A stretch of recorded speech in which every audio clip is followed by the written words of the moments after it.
suggestion to start with. I don't know about that. Yeah, it's very odd. Very How about no? House, Ethan, Ender, Wyatt. How are we all doing tonight? It's good to see everybody. Oh shit, the full crew's out tonight. It's really funny, says Wyatt. I'll believe it. I'll take your word for it.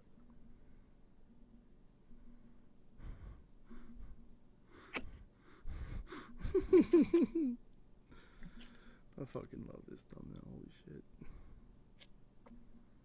Watch the SpongeBob movie remake, which is an hour and 40 minutes. Yeah, maybe. Maybe. It's a bit more up my alley, I think.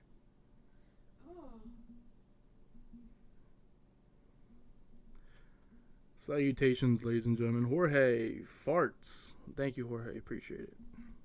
Farts? Hell yeah, I love farts. So hot. Farts are so nice. Let me tell you. What the fuck did you just say? Yes, babe. Yes. Oh, I first realized I'm not streaming you my screen. It's all good. Don't worry. I'm showing them my screen currently. What, do you want me to stream it to you? Yes. Fucking loser. How do I do it? Fuck you. Oh.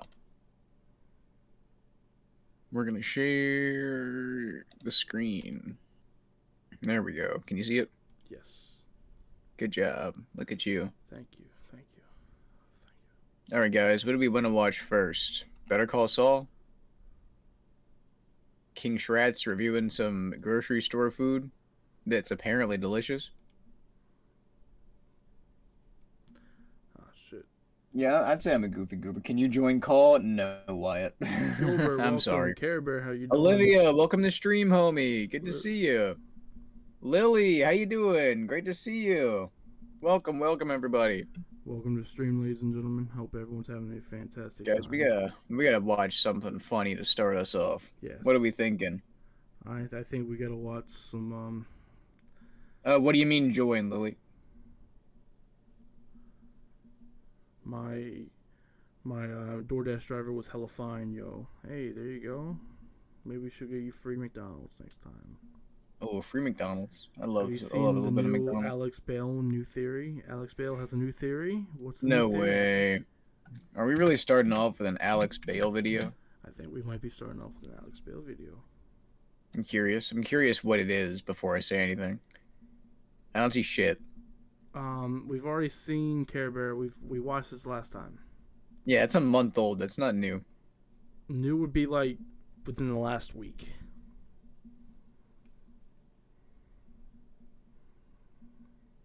It was Taco Bell. Taco Bell. There you go. Even better. Some case. Lily, that's very sad. I'm sorry your pantry's so empty. Bro be hanging? I do be hanging. I be hanging out. Whose pantry's empty? Wait a minute. How to make meth easily? That could be a good first video to watch. Oh. Oh.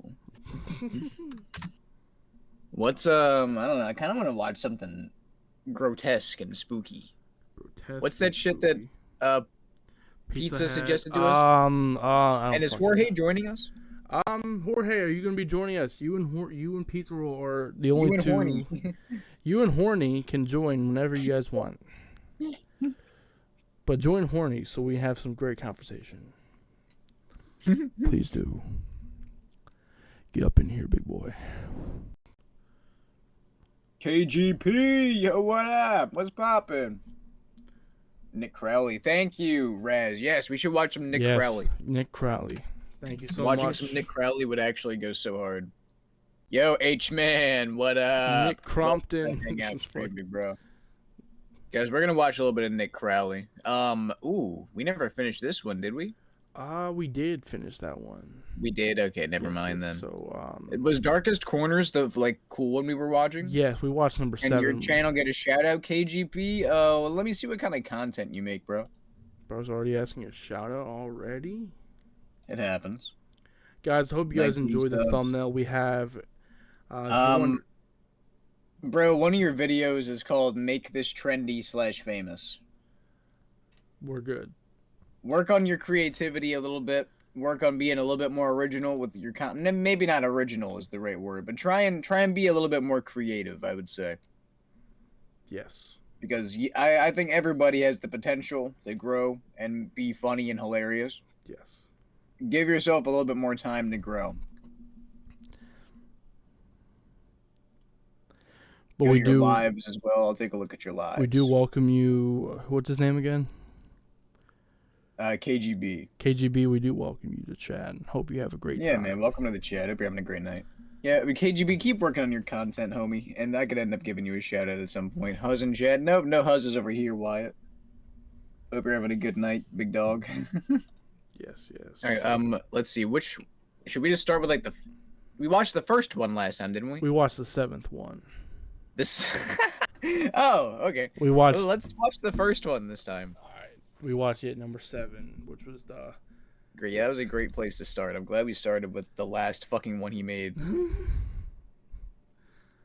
No, we watched the 8th one too. We watched the 8th one. Great. We watched the 6th one. We watched the 7th one. Oh shit. Oh, so okay, YouTube's darkest videos and internet's darkest corners are completely different series. Yes. Oh, dude, this guy is so weird and creepy. What the fuck? We should low key watch the Smart Schoolboy 9 one. All right. You want to watch it first? Like, I'm actually down to at least like start it because he might be like kind of cringe. All right. Yeah, Science and Kirk. If you have a phone, you have a lawyer. I do all kinds of Oh, yes. projects. He does all Wow, kinds of projects. Look at that. I don't give a shit.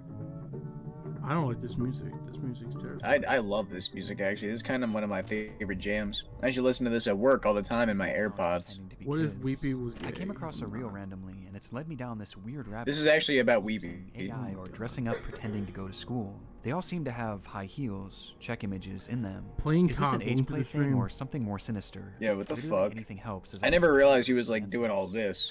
This post was made to the subreddit r/Instagram by the user My favorite was Mr. Swole numerous792 video. on We'll have to April check that out, 15th, too. 2024. It featured screenshots of 3 bizarre-looking Instagram pages they had encountered earlier that day, Oh, with no. OP expressing concern that something truly disturbing was happening with these users. Mhm, Those in the mhm. thread agreed. What the actual fuck?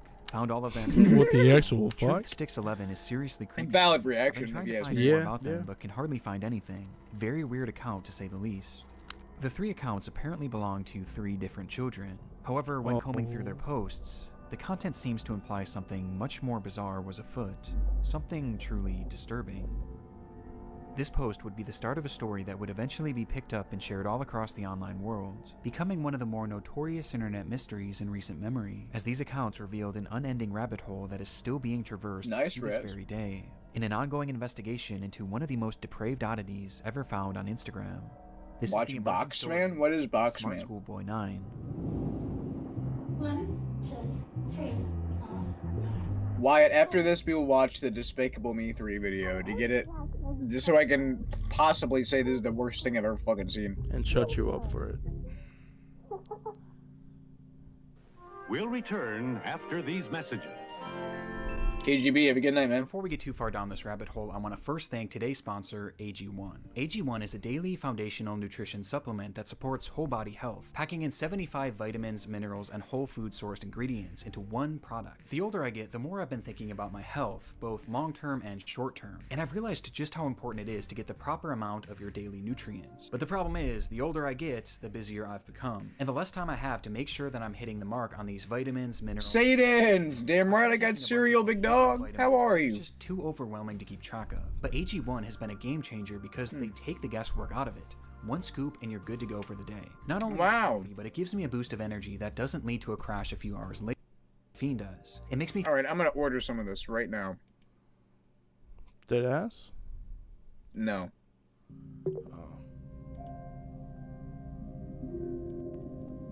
beautiful boy, an account looked after by me, a degree-educated about that mother chat, choosing to just stay trying to do anonymous. This was the bio of the first account What the featured fuck? in the Reddit post, an account named Truthsticks11, which was said to be operated by a 12-year-old boy and his mother. Back in October of 2021, the duo would make their very first post, kicking things off on a somewhat concerning note, though not for their own page, but instead another account on the platform. So, that's the account run by a man pretending to be a boy. The video was created and posted fuck? by the mother for the sole Wow, purpose of like that. warning others of a specific user who had been posing as a child online when in actuality he was a grown man who did this in order to get close to and exploit other children across the platform. It's the grim reality of this online world, as predators will do just about anything to get closer to children, and it's a reality often unrealized or even ignored by parents, which makes it Cinnamon almost Toast refreshing that Crunch, the public is Raz. out here trying to raise awareness. These posts would become the crux of the account early on.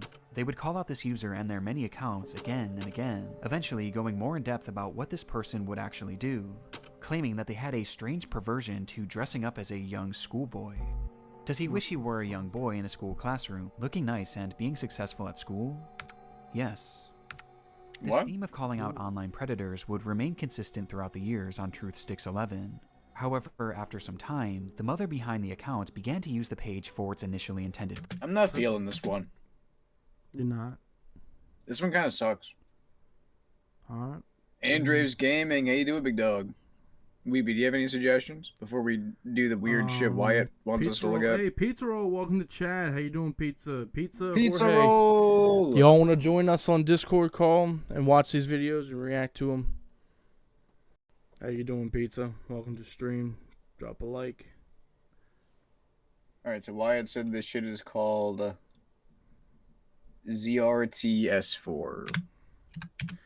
We're gonna watch this video real quick, Pizza, and then we'll get you guys in here to watch more Nick Crowley.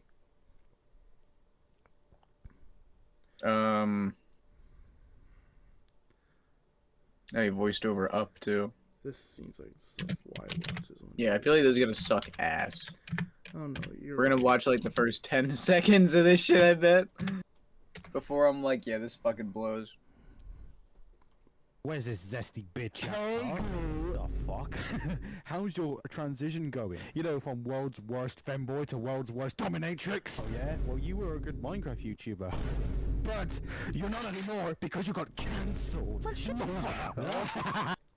Wyatt, I need you to stop doing what you're doing and like watch some better shit. That was the worst thing I've ever seen in my whole life. Right. Andrews, how you doing, man? So, this isn't a thing we let viewers join. This is actually is a thing we're doing with my buddies on my Discord.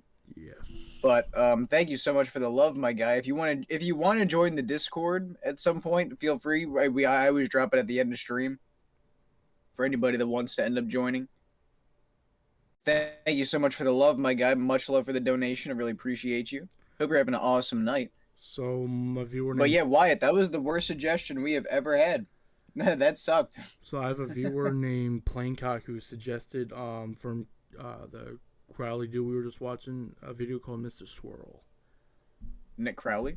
Yeah, Nick Crowley video called Mr. Swirl. Nick Crowley, Mr. Swirl. Mr. Swirl.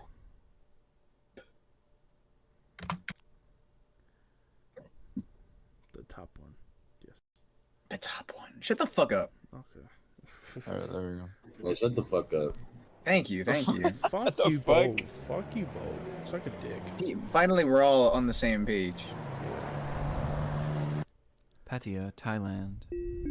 Pattaya, Two young brothers Thailand. enter a local internet cafe, take their seats, and begin playing their favorite games. One Ender, boy was welcome, 13, welcome. And the other just 8.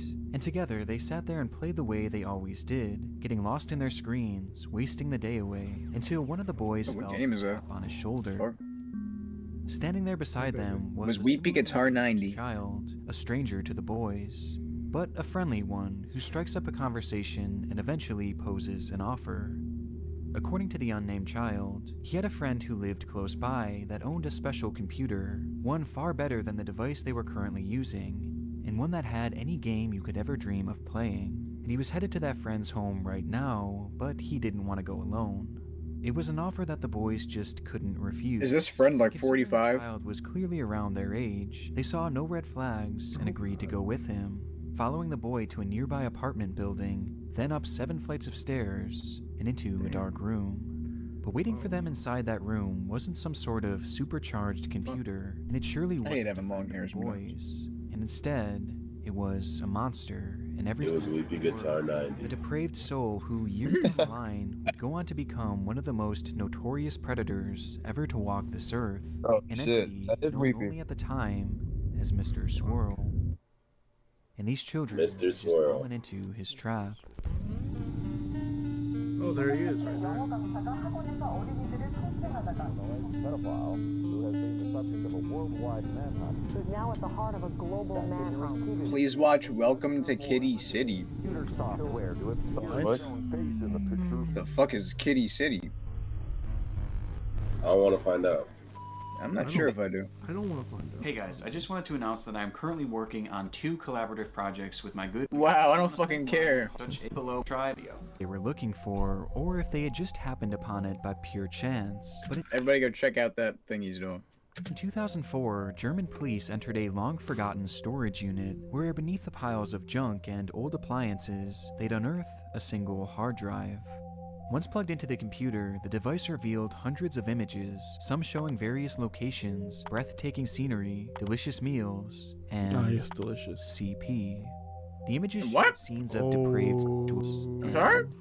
CP. God damn The it. images showed Damn scenes it. of depraved Huh. sexual Number 15. CP. Very king for that is. The last thing you want to find on your friend's computer is CP. But according to this Reddit user, that might be just what you get. being done to individuals who were clearly minors, with this abuse being That's far sad. worse than you'd This ever is very imagine. sad. And it wasn't just one child either, as across that hard drive seemed to be evidence of multiple separate instances of abuse, Oh my god. including images of 3 young boys taken in a dark apartment building. Oh shit, why's it gotta be the Discovery apartment was building? horrid, though sadly all in a day's work for investigators who encountered things of this nature on a daily basis. And it's a discovery that likely would have never been discussed by the media after that one day, had it not been for one unusual detail. Typically, in cases involving CP, those taking the photographs and performing the actual abuse will almost always go out of their way to ensure that they aren't shown on camera. That way, if authorities should stumble upon it, Is bro like it's posing in it? be unidentifiable. However, the dozens of photos found on this particular hard drive were different.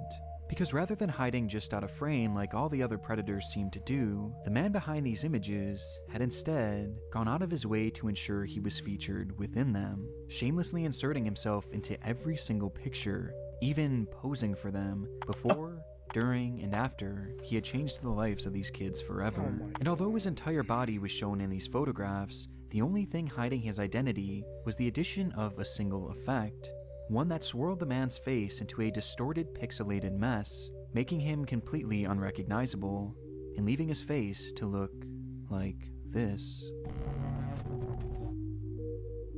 There was something so disturbingly arrogant about it, a man posing with his victims while destroying their lives, hiding behind only a single swirl of color, almost as if he was taunting any investigators who might eventually find these images. And given the clear indications that this man was obviously a serial abuser, and likely still out there offending, tracking this anonymous figure down became priority 1 for law enforcement in the area. Yeah. And it's there that he would be given his nickname, Mr. Swirl. And with the swirl being the only thing standing in the way of investigators getting to see his face, most would have assumed that identifying him would be a walk in the park. However, this was far from the case. As the images began to be dissected, it quickly became apparent that deciphering the sensor was going to be far more difficult than initially thought, and potentially even impossible, as the pixels had been scrambled in such a unique way that there wasn't any known method to unscramble it. And quickly, what should have been their most valuable clue, the one that stood so tantalizingly close, became a lost cause, leaving investigators at their first dead end.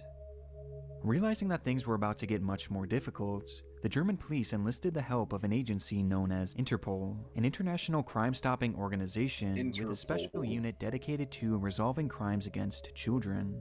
Interpol immediately Have I seen the began video to of the get to kid that work, killed his whole attempting to family because decipher of a video photos game in a character? different way. I've seen like a This couple time of by things using like that, I context feel like. clues in the pictures to track down where exactly they were taken, which in turn could tell them where this man was from and where the abuse was taking place. But this too tight. unearthed yet another problem. The first batch of images was discovered to have come from Cambodia, but the next showed evidence that the man was in Vietnam, and then in Thailand, and potentially even South Korea as well. Rather than gaining clarity, the locations of these images instead made the search even wider, as the man was seemingly traveling from country to country, committing his crimes and then fleeing, thus never staying long enough for law enforcement to catch up with him, making it completely unclear to investigators where he was actually from. And Are we sure this as wasn't traveled Jeffrey forward, Epstein? At this point, it was realized that Mr. Swirl could be anywhere. a moving target, so to speak, Is that what he did? and an active one as well. I mean, didn't he pretty much? I mean, don't know. Actually, now that I think about it, it's just such an ingenious, like, rich man way to fuck all these kids, I guess. Like, Pizza. like, what damn, you you're just into? gonna fly away? Like, what are you, fucking Superman? Like, you don't just. During the investigation, which would later be dubbed Operation Vico, in reference to Vietnam and Cambodia, which seemed to be the main sites of his abuse, investigators made a disturbing discovery: that Mr. Swirl's photographs were not exclusive to just that hard drive, as photo after photo began to appear on various online forums, with all of them featuring that disturbed, swirling face. The images were shared across the web seemingly straight from the man himself, and were sent out to various predatory groups that were filled with individuals just as sick as he was. Within these groups, it was considered a badge of honor to show your body and face within the content you made, thus leading to the sender becoming well respected among his peers, which showed us two things. One, that this was likely the reason why Mr. Swirl inserted himself in these photos, as it had led to him becoming a beloved member of their twisted community, in turn granting him access to all the CP he could want. And two, that the images found on the hard drive did not account for his whole body of work, as in these chat rooms and forums, police would find far more photos featuring their suspect, raising the total from a few dozen to nearly 300. What? By this point, Mr. Swirl had been untraceable. Authorities were essentially searching for a ghost, and though these new images must have felt like a gut punch at first, they would eventually prove to be integral to their investigation, as for the first time in their hunt, Mr. Swirl had made a key error. Oh? Within these postings, Mr. Swirl had forgotten to hide his IP address, in turn revealing the general area in which they had been sent, with the location being Vancouver, Canada. I should have fucking known! Fucking. It was Foot, bro. I should have fucking known. Canadian. Wow. Chat, are you surprised? Bro. Chat, are you surprised? Holy hell. Son of. This break revealed the key detail that he had some sort of tie to Vancouver, and that he was likely a sex tourist, someone who travels to countries that have loose laws around their age of consent in order to be able to abuse children without any repercussions. With Mr. Swirl clearly doing the same thing, visiting multiple countries in Asia, making his material, coming home, and then sharing it with his friends. It certainly didn't solve the case, but it was finally a step in the right direction. And unbeknownst to the team working on Operation Vico, they were quickly approaching an even bigger revelation. As authorities were working hard on pinning down Mr. Swirl's location, some members of the team held on hope that the images themselves could still be unscrambled, and upon digging a bit deeper, one member of the team would actually recognize the swirl as having come from a fairly standard editing program, which revealed something. The swirl effect wasn't like a typical sensor or blur. Those effects completely mask or even remove the pixels from the actual photograph, making them nearly impossible to decipher. But this effect did neither of those things, and instead it simply rearranged the pixels of the man's face into a pattern, meaning that this image still contained all of its original pixels, and Mr. Swirl's face was somewhere in this picture. They just had to piece it together. And so, in what must have felt like a Hail Mary at the time, an investigator put one of the images into that very same editing software, then clicked that very same swirl effect, and simply reversed it. Oh. Which in turn led to this.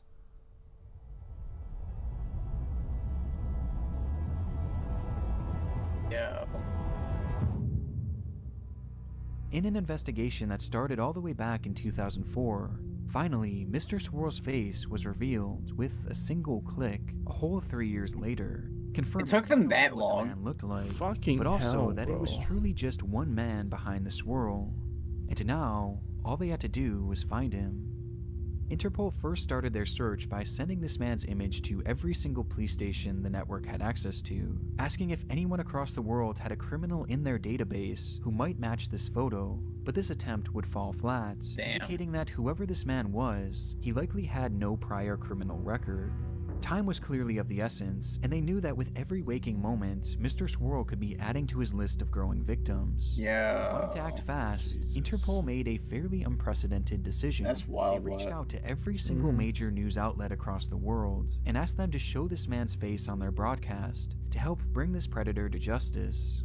Additionally, the images of Mr. Swirl's face were also plastered in all corners of the internet, and within just one day, the story was quite literally everywhere. What started as a small search for an anonymous man had become an international manhunt overnight, and within just hours, Mr. Swirl would be anonymous no more. Our top news story this hour, the worldwide search for a suspected pedophile is concentrated in Thailand this morning. We now know the suspect is a Canadian. The CBC's Michael McAuliffe reports from Bangkok. This morning, Lucky Interpol foot, announced bro. they now believe who the man is. He's been identified as a Canadian, 32-year-old Christopher Paul Neal. His name is Christopher Paul Neal. Not only did Neal's face and body match perfectly with Mr. Swirl, but he also had grown up just outside of Vancouver where the IP was tracked to. And he had moved from country to country across Asia in recent years, countries like Cambodia, Vietnam, and Thailand. Sounds like our man. Was so That's it. That's undeniable the that guy. even one of his own family members came forward to help identify him. Christopher Neal was in fact Mr. Swirl, a discovery that came with some disturbing revelations. As it turns out, Christopher Neal was actually working as a children's English teacher, a job he had held in each of the countries he was discovered to have abused young boys in, making it likely that he used this position of power to lure in children from his classes to eventually abuse them and share their photos online. Along with this, it was also revealed that he had used his relationships with young boys to help lure in other children for him to assault. As looking back on the story that started this video, he had recruited a clueless child he knew to lure those two brothers back to his apartment. This discovery also shined a spotlight on his social media pages, and specifically his MySpace page, where he chillingly wrote, "Loving Asia, will I ever come back?" while in the midst of his abuse spree. But for me, one of the most shocking revelations was that those images that he had posted during the investigation weren't actually posted to his computer. At some point in the early 2000s, Neal had stopped home for a brief vacation to visit his family, and while there, he decided to upload all of his CP to his internet friends. But rather than using his personal device or a public computer, he instead broke into his own brother's laptop and uploaded his content there. That way, the images would be tracked to his brother and not him, which explained why he never bothered to hide his IP address. The more they learned, the more disturbed the story became, as even at the time they discovered his identity, it was revealed that he had currently been working in South Korea as a teacher. But when the officers arrived to arrest the man, he was already long gone. Having certainly seen his face all over the news, Christopher made the decision to flee the country, being spotted in this image captured at an airport in Thailand, as he had flown to the country likely in an attempt to find refuge. Throughout the following days and weeks, his likeness would turn up time and time again in the country, indicating that he was somewhere in Thailand hiding out. And having cornered him in the region, it wouldn't take long for police to knock on the door of an abandoned house in the middle of nowhere, in which Christopher Neal happened to be hiding, bringing the multi-year search for Mr. Swirl to an end.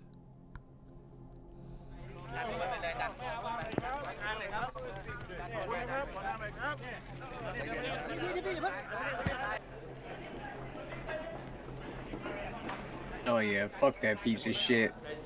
Fuck. Following his arrest by Thai police, Neal will be charged for his assault on those 3 young boys from the internet cafe, as it was the only crime they could prove had taken place in their country, and with it carried a prison sentence of 5 years. Only Admittedly, 5 the sentencing fucking was years. light, but the plan was to have Neal turned over to Canadian authorities after Literally 1,000-yard where they stare, would bro. also prosecute him all over again, with the hope being that they could do the same thing with countries like Cambodia and Vietnam, and essentially force him to live out his life in prison. However, when the sentence was completed in 2012, and Christopher was deported back to Canada, the shocking decision was made to allow Christopher Neal to walk free. Are you fucking kidding me? When Neal was detained in Canada, authorities let Okay, him what's off going on the on? condition that he would Welcome never to have a device that stream. connected to the internet again. as well as the agreement that he would stay away from parks, schools, and also register as a sex offender. I can't for the life of me understand why this decision was made, but from what I could gather, it seemed to center around the fact that his crimes were international, and that none of his other victims had actually come forward, meaning the other countries they had hoped would prosecute never actually bothered to pursue it. Wow. And because his crimes didn't happen on Canadian soil, not much could really be done, legally speaking. And so in the end, the hunt for Mr. Swirl ended up lasting almost as long as the sentence he served. And even after everything this man did, he was let loose and allowed to assimilate back into society. That's fucking crazy. But this isn't where our story ends. No. Not even a full year later in 2013, it would be uncovered that Christopher No, dead Hayward ass somehow Fenia. managed to purchase a computer and also connect it to the internet. No. A clear violation of his conditions. And though he claimed it was just for writing a book about his life experiences, when investigators seized the device, they would, unsurprisingly, find even more CP. Wow. 25 images to be exact, including 2 with his signature swirling face. That's crazy. As it turns out, Christopher had been using the device to contact his fellow pedophile friends, where he would even message one of his disturbed friends right after his release, saying, "The swirl liveth still," proving without a shadow of a doubt that he was remorseless about his crimes, and took pride in his new nickname. And somehow, the discovery got even worse from there, as it was revealed that a friend of his had shown him how to access the deep web, and how to share these photographs in practically an untraceable way, thus allowing him to continue being active in these predatory groups, no matter what restrictions were placed on him. After Canadian police made this discovery, Christopher would yet again be arrested, and this time they had the chance to really send a message and put him away forever, as clearly letting him walk away the first time was a mistake, as he wasn't reformed even in the slightest. And so, to make up for this, the judge would give Christopher Neal the whopping sentence of just 5.5 years. Are you... time served, meaning that he would only end up in jail for a little over 14 months. Oh my fucking god. The prosecution praised the sentence as a win, and Christopher vowed to change his ways, but it just doesn't sit right that as of 2016, Mr. Swirl, the man responsible for dozens and dozens of instances of extreme child abuse, which by the way are just the ones that we know of, is a free man, now living a normal life in Vancouver. And worst of all, he now has access to share this material through untraceable avenues, meaning that there is a good chance that he could still be out there obtaining, sharing, and who knows, maybe even producing his content. Wow. The case of Mr. Swirl is such a frustrating one. For once, a case of this nature gained worldwide attention and was pursued by the full extent of the law, with the folks over at Interpol doing a fantastic job with the case, only for it all to be deflated once he was finally captured. And just knowing that he's out there living a normal life after all this, after all the lives that he's forever affected, makes this one of the most disheartening cases we've covered to date. GTA 4 is probably going to be back on Monday, Rose. Man, that's crazy. So he's pretty much free right now, then. Yeah. Bro raped kids and got 5 years. Twice. Bananas. And only served probably 2-3 years total. But I bet if I commit a little bit of tax fraud... Pizza, you're what's in your there intake for on life. this? Life. So what's my take on this? What's your take on this? Yes. That's terrible, bro. Because they literally said only like what 14 months. Literally 14 months. Yeah, he was given 5.5 years, and he served 14 months because of good behavior, pretty much. That's retarded, bro. Imagine being a well-behaved pedophile.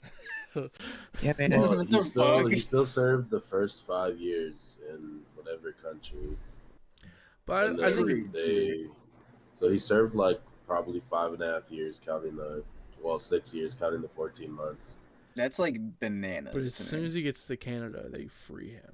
Like, Yeah, like Of course literally. it's fucking. Of course it's the Canadians, bro. fucking Canadians, bro. KK, welcome to the stream. How you doing? Oh, yeah, that was close, bro. Who is coming to the bonfire tonight? You got a bonfire going? You got s'mores? Not exactly. Oh, I just read their name, their full name. You fucking moron. I did that the other day. Oh no. Alright, I'm gonna... Never mind. Wait, Are there other people I should be worried about? I hope not, but I Huh? don't know. You want to read their name, Pizza? You want to go on the stream and read their name real quick? Yeah, let me go on the stream. Also, Pizza and Jorge, have you guys seen my thumbnail? Yeah, I've seen it. Do you know what that is? I do not. Is anyone wondering the Can I look thumbnail up I have just a period? Yeah. of my streams? The thumbnail is me laying down in a parking lot. What? So that's me, my actual fucking picture, laying down in a parking lot. KKK. We gave her, yeah. He said we're making some good s'mores. Oh my god. That's more. That's not good. What's this now? What we watching? Somebody's asked me to search a literal like period. Oh. Should we watch another one of these? Hold on. So what you want to do? Go up to the top and hit popular. What's his most popular video? Yeah, That's that the bro, one that which- one right there, that that was schoolboy, stupid. that was a pretty good video, bro. I'm telling you. Smart schoolboy. Yeah. Yeah, that was a good one. But you kind of just, I was watching when you clicked on it, bro. For real. Okay, we'll pick it back up. It's not a bad. I feel like done. just in the beginning. Sometimes it's when kinda I'm trying to make what- flashy edits like this, I Word. also get pretty intimidated, and that Purpose to share photos of her son. The photos began reasonably. Why he They would look show this like young that? boy studying at school, I'm not the accepting bowl cut. awards from their principal, and even school presentations in which their son had attended, with the captions often boasting about how intelligent the young boy was. Though over time, the photos began to grow stranger. What are they, deep fried or something? What the fuck? What the They fuck? looked off, almost as if they were AI generated. And on top of this, they began to appear heavily edited in an almost inexplicable manner, with deep red lipstick often being added, which was enunciated by his face being turned pure white. That looks normal This to me. unsettling trend would continue from here, as with each passing post, Pimations? I may have, Raz. I'm not sure. surreal. Oh, these are getting creepier. I don't like it. Oh, I don't like it. Dude, where'd they get all these pictures of Weepy's school photos? Until they Shut the became fuck straight up disturbed, even sickening. Yo, it's like an anime This bizarre, protagonist. It spilled over past just the images too, as the posts began to appear as disjointed collages, often showcasing multiple grotesque images and paragraphs about how much this user loved school. And this wasn't the only shift either. Like school. At some point, the son behind the account began posting content that allegedly came directly from him, saying things like, "My really cool mom asked me if I'd like to post, and I said, yes please." He even shared supposed videos that he had filmed of himself, which were equally as unconvincing as his photos, and somehow even more chilling. Really? What the fuck? Yeah. What the fuck is The this? boy even shows off his singing in one of the clips. No!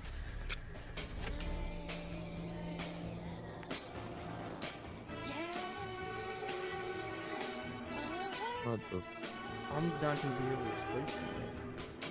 Yeah. Their voice sounds off.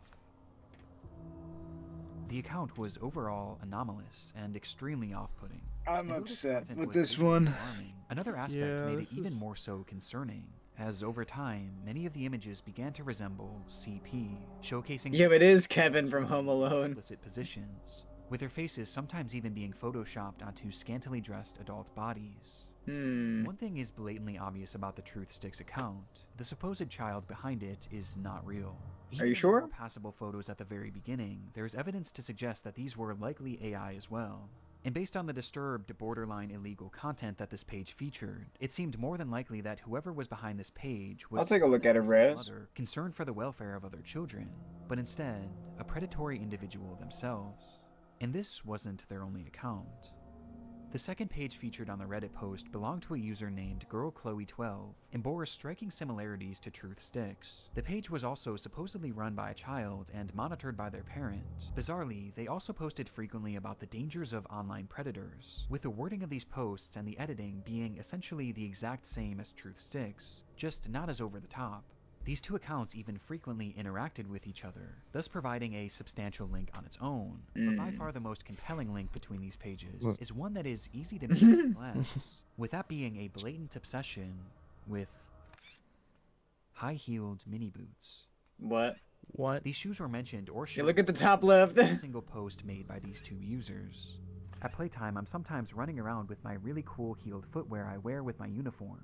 After coming home from school, education isn't over for the day once the blue blazer, gray jersey, neat tie, white shirt, tailored close-fit gray trousers, and black heeled mini boots are in the wardrobe. No matter what they discussed, school uniforms and mini boots were always a talking point, which adds confirmation to something that is already becoming apparent. This is fetish content, not too unlike the bizarre accounts in the Pipergate What the rabbit hole. fuck? Fetish content centered around children.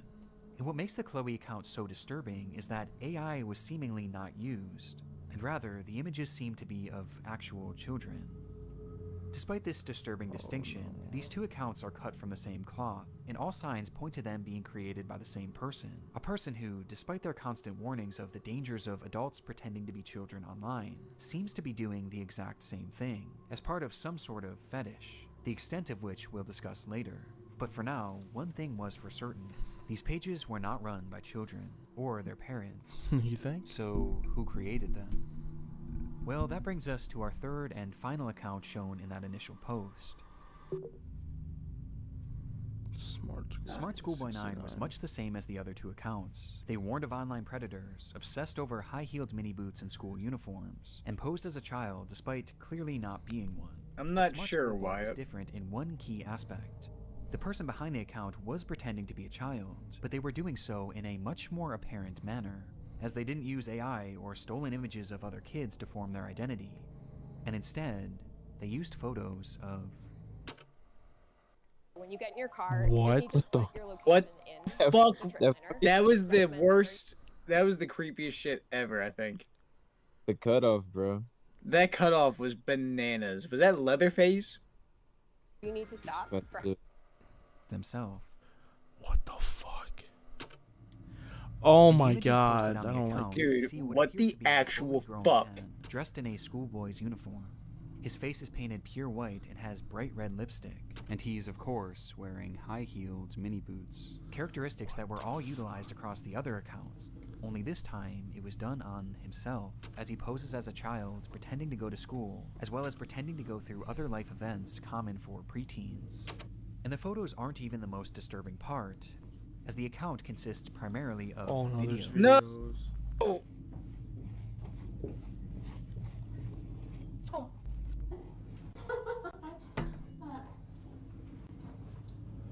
What the fuck? School. Hi. Let me know if you like school as well. The videos are all incredibly off-putting. Some show him arriving home from school. 1, 2, 3, 4, 5. School. Others show him claiming to be on the bus heading toward school. Yeah. Okay. Yes, I'm on the school bus. And other videos showing him doing whatever this is. Oh my god. All right, I need to take a break. I'm so disturbed. I need to. My hands are getting sweaty. What the fuck am I watching? I did. Why'd you pause it on pause? Yeah, that was fucking crazy, bro. Why is he still doing it? Bro, what do you mean? Yo, you keep fucking replaying it, bro. Fuck you! I hate this dude, yo. Alright, I'm gonna let him play. With these strange sounds and the process of sticking his tongue out appearing to be part of his fetish. Yeah, why does he keep doing that? Why is the banana? What the fuck? Practicing before school? The other accounts, Yo. its content is overtly sexual, in its own bizarre way. Insane Asylum ahead vid? What's that, Deadeye? In fact, there's a video of him with his full outfit on, where he shows himself staring into a mirror as he appears to pleasure himself, right out of view of the camera, as he stares into his own eyes. This account is by far the most sickening part of this. Dressed in a schoolboy's Why'd you uniform, rewind it? His face is painted pure Because I was white trying and to. has bright red lipstick. I was trying to He check is, of some. course, wearing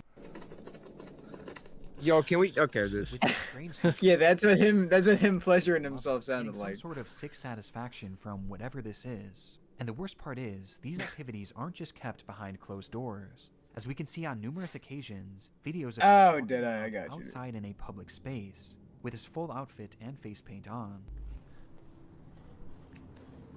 Dude, his mouth looks so weird.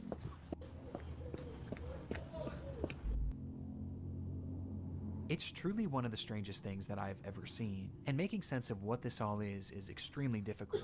But based on the information found from this first Reddit post, a few likely conclusions can be put forward. This man is clearly attracted to the idea of being a kid, and I think OP was correct when they speculated that this was some sort of age play thing, but it's also clearly much more than that too, as based on the images that he's created himself, he clearly has some sort of attraction to other children as well, as he's quite literally created faux CP, the likes of which is so disturbing that I can't even really describe it here either.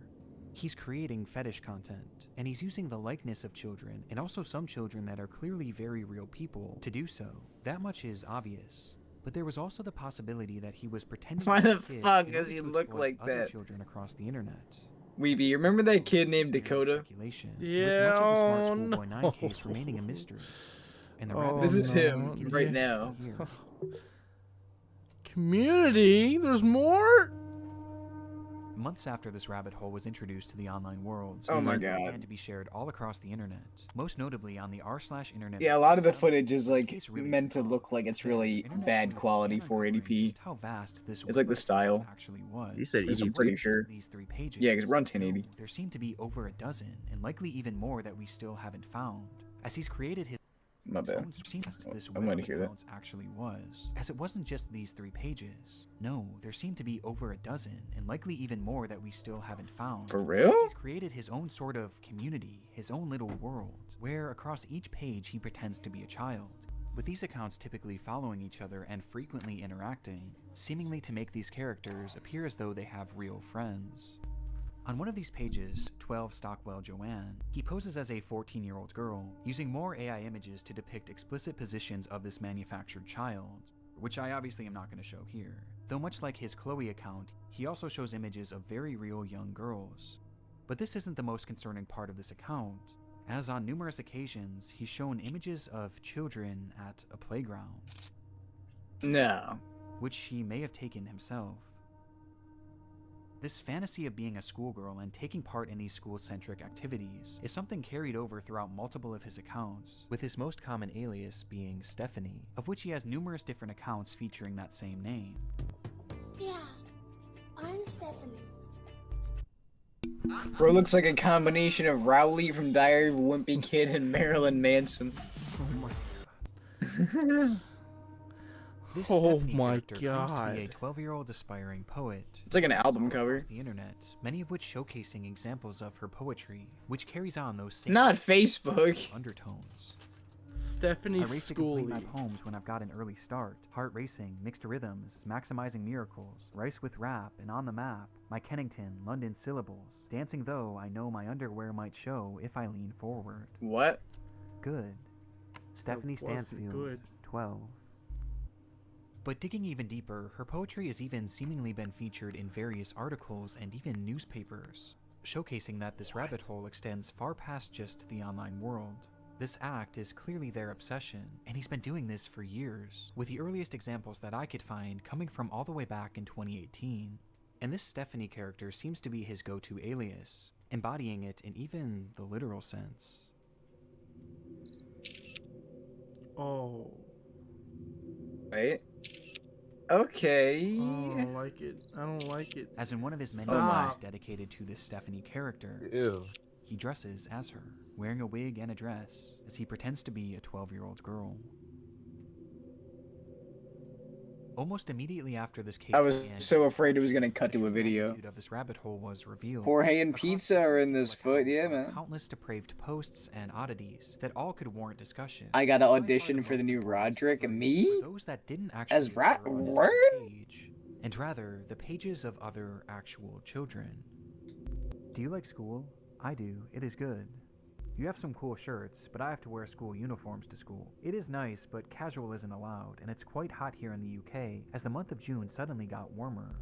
These are two examples out of many that show Smart Schoolboy 9 reaching out and attempting to befriend young children online.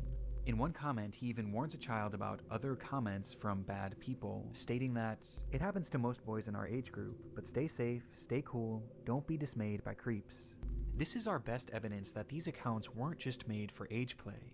No, he's actually posing as a child in order to make friends with other children. No, dude. Interests and aversion to CP, it's not hard to gather why he was doing this.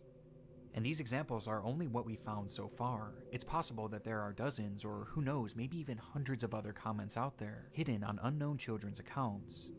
This is predatory behavior. The man behind Schoolboy 9 is a predator. And in case there was still any doubt of whether or not this was a sexual thing, here's what he had to say about being a 13-year-old girl. What in God's name? What is up, Adonis, my PP sucker? How you doing, big dog?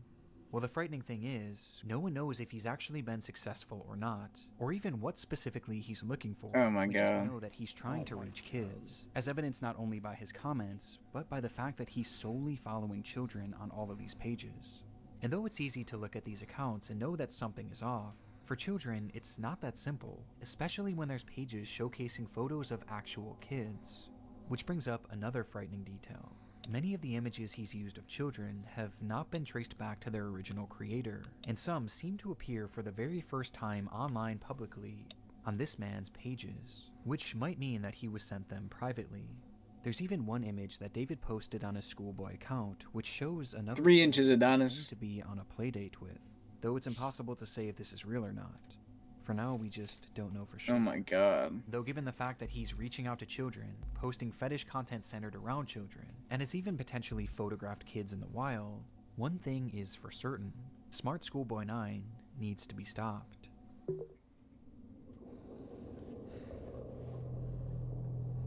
Finding this man and reporting him to law enforcement quickly became the top priority for those investigating the case. And luckily, he left several glaring clues behind that made this process a whole lot easier.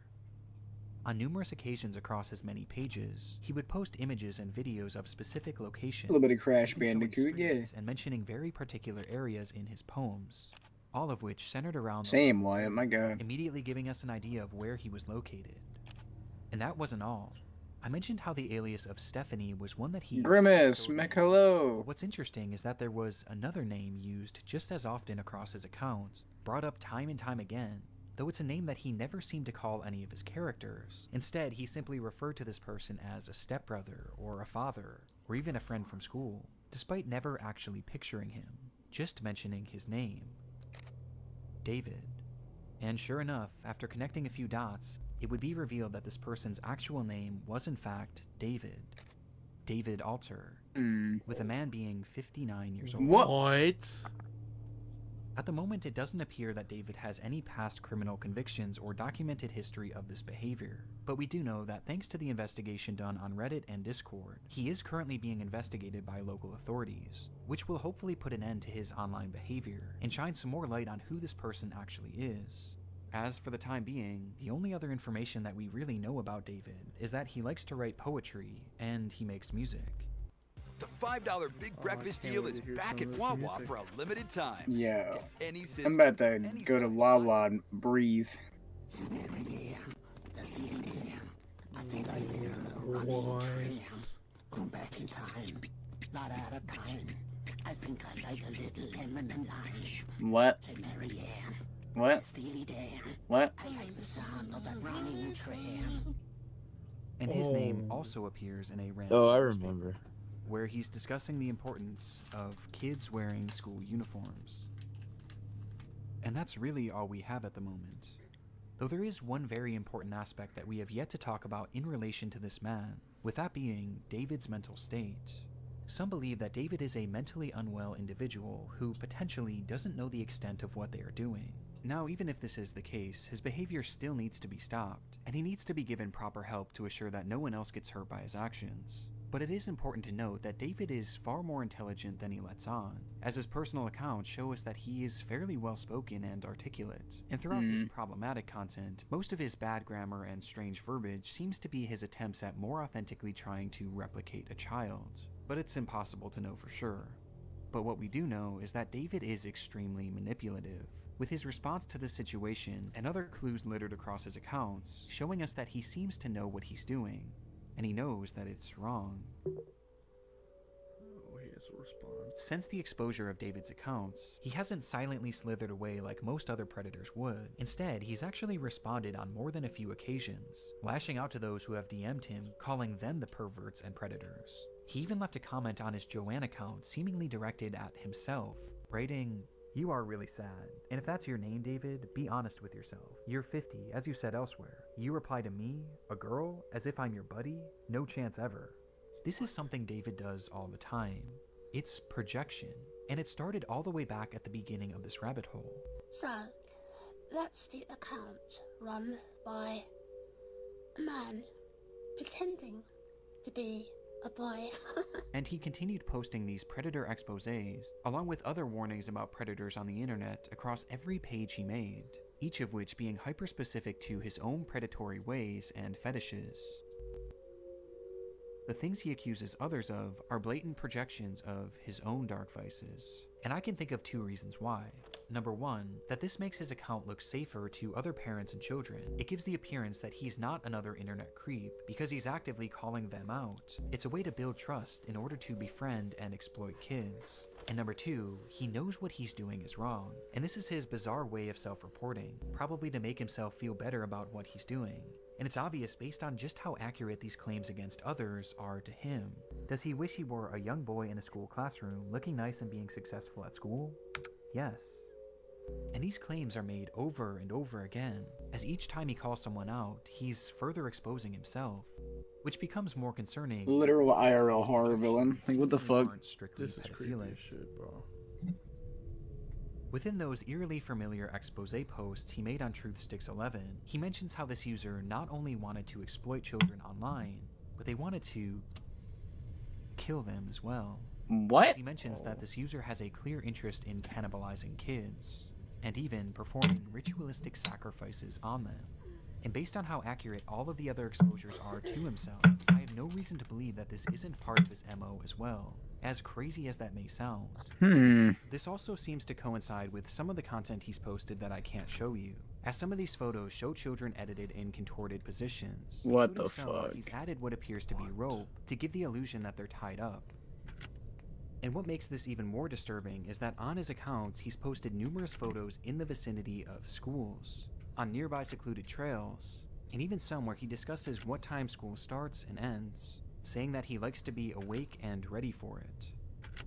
There's even photos that show other children outside from a distance. Yeah. Almost as if David was stalking them. This is highly concerning.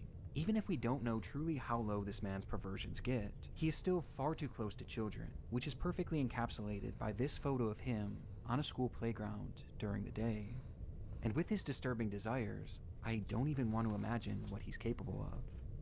Which brings us to the final piece of content that I need to talk about. Chasing another boy running in heeled mini boots. This was the text shown on screen during a short video posted onto one of David's many accounts. And in the video, we see the man pointing the camera at himself, showing his full face of white makeup and red lipstick.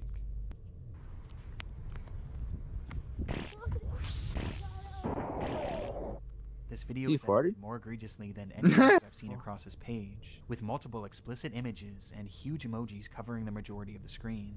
Though just barely enough of the footage can be seen that shows David as he turns the camera around, revealing a young boy.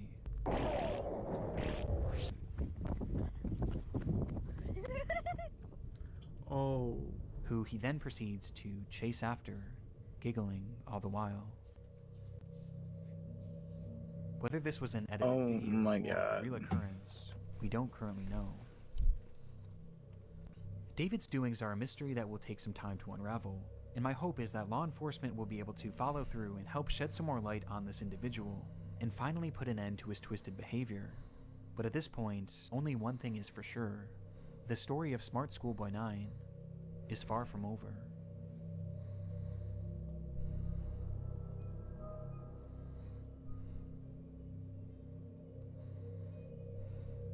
That's wild. Oh yeah, so I forgot, bro. I think like after like this video came out, lots of people were like starting to talk about it, and you know, like in the song he made,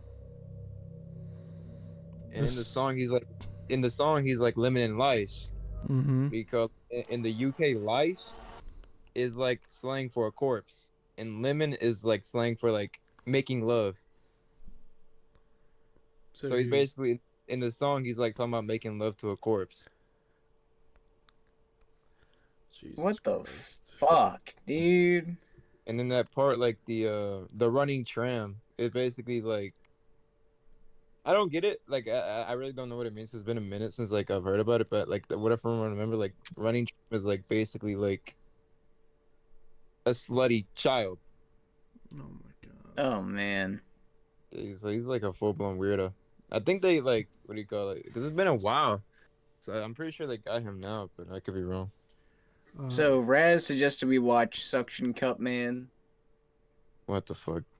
I've never seen this. We're gonna watch the first one real fast. See what it's like. We'll watch it next. Okay, we'll watch it next. I'll mention it next.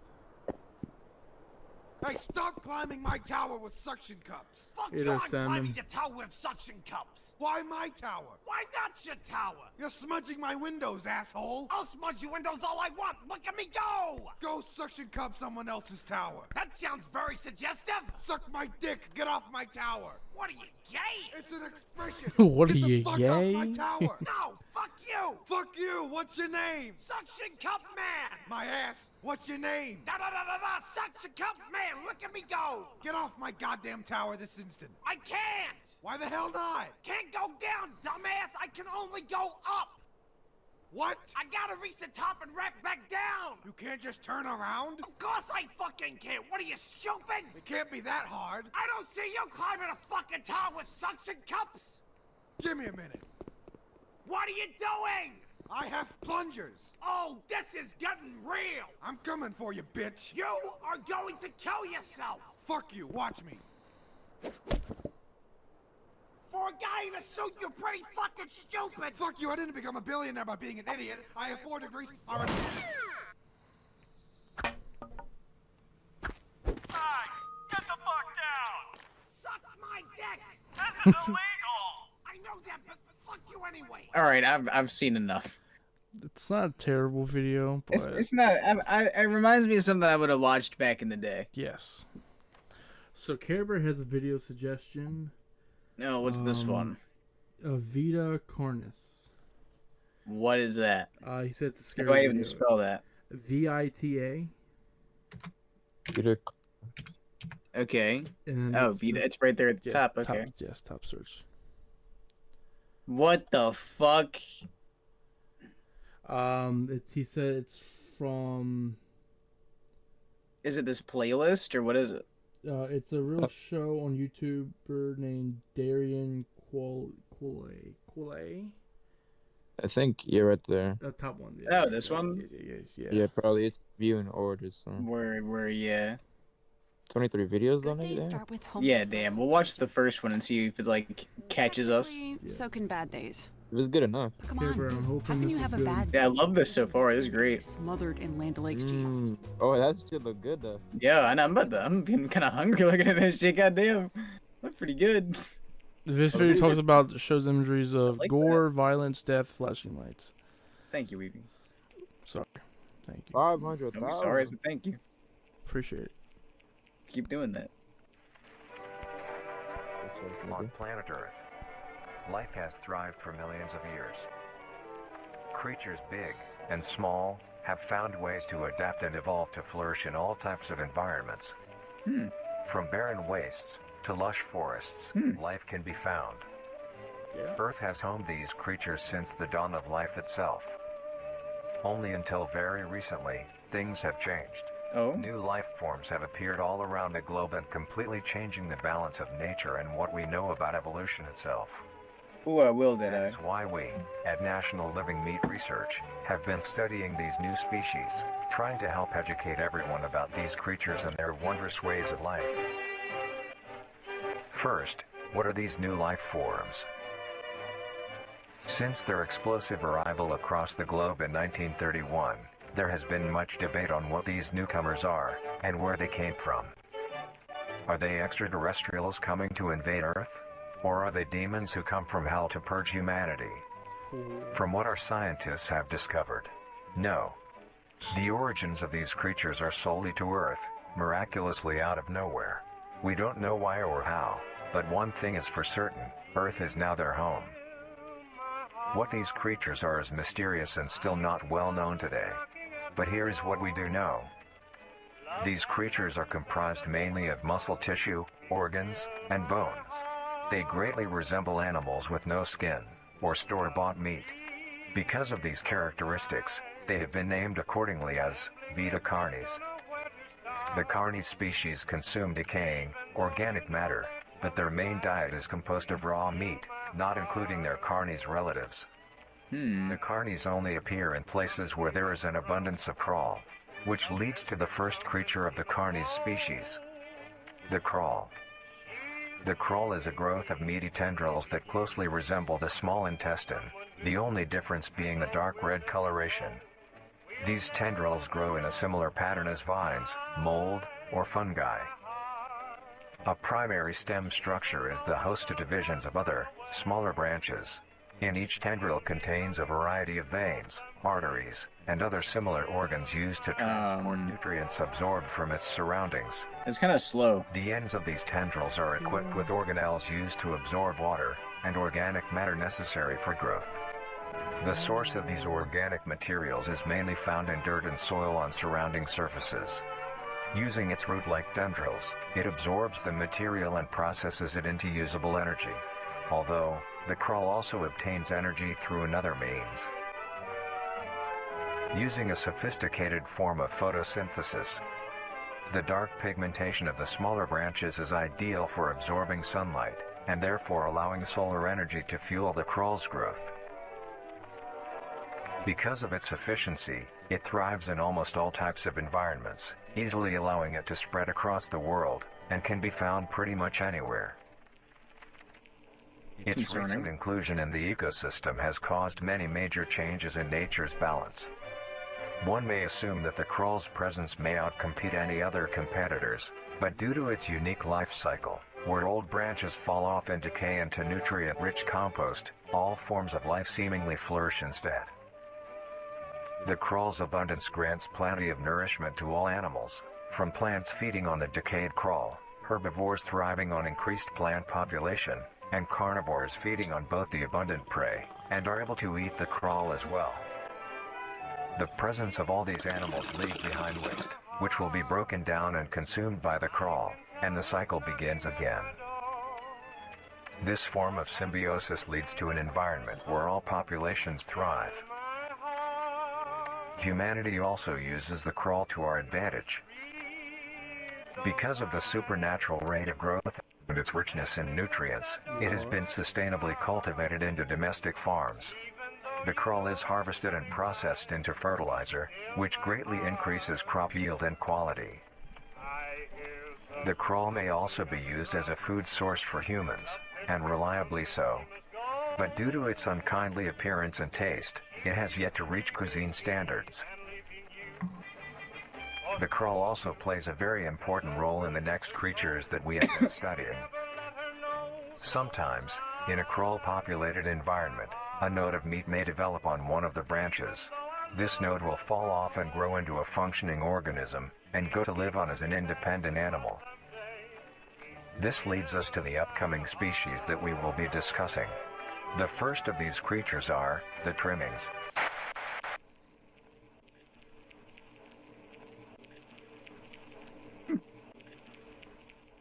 Same old That was clone? Nah. That was Loki born. Yeah, I'm not gonna lie, I'm not a huge fan. It's got potential to be cool, but Wait, so who requested that again? Care Bear. Yeah, you should ban them, bro. Get the fuck out of here. Damn. Isn't Care Bear like 12? How does bro even know about this shit? I don't know. Yeah, get that bitch ass nigga out of here, bro.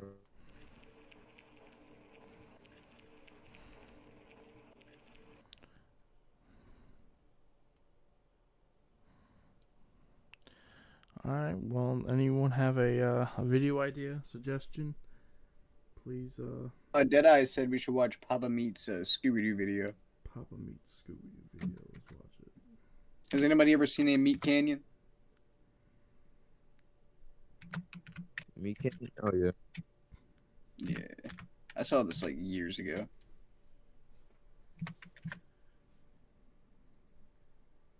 Oh, cool. It's only like 3 minutes. New store, new merch. MeatCanyon.store. We got new hoodies and new shirts. Please check it out for my family. Thank you. All right, gang. We got the ghoul who is scaring all those people at the ice cream shop. Let's go find the cops and get this crook booked so we can move on to our next mystery.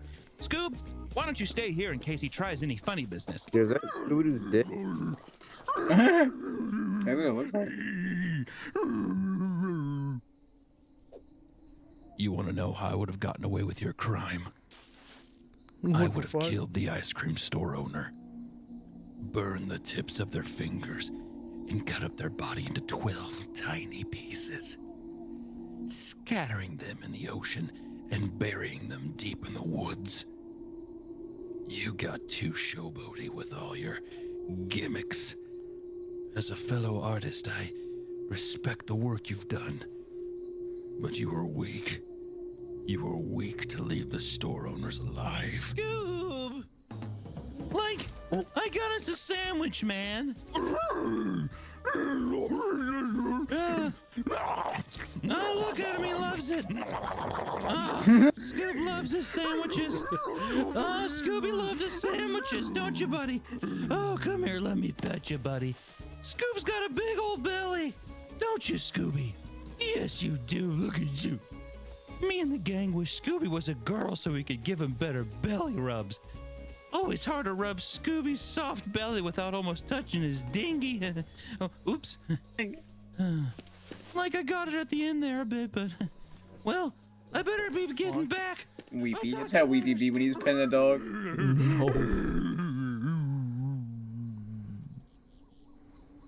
That was a close one. I almost got caught talking to you. Now where was I? Oh, that's right. I'd not only kill the store owner, I'd kill the wife, the kids, cousins, aunts, and uncles.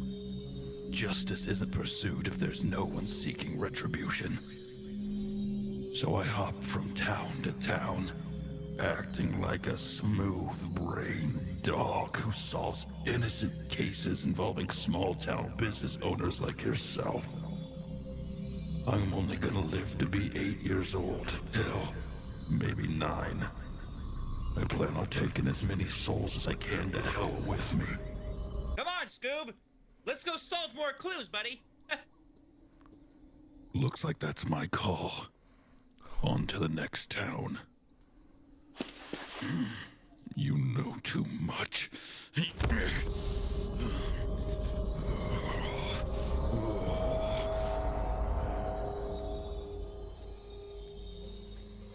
God damn. I didn't remember the ending to that. Lore accurate dog meat. Any suggestions? Have you ever seen that video right there? The Velma This one? meets the. I did. This one's really good. I was gonna ask you if you've seen it. That's really good. Oh no, not Kitty. What's this one? I've never seen this. Scoob Doo. Have you seen this? No. Oh yes, my taste buds. Oh yeah. That's so badass. All right, gang. Let's see who's been harassing these children at this carnival. Jimmy Fallon? Zoinks! It's like late-night talk show host Jimmy Fallon. And I would have kept beating the shit out of those kids. Yo, Robert, what's going on, dude? I love Fallout. Meddling kids and your stupid-ass dog.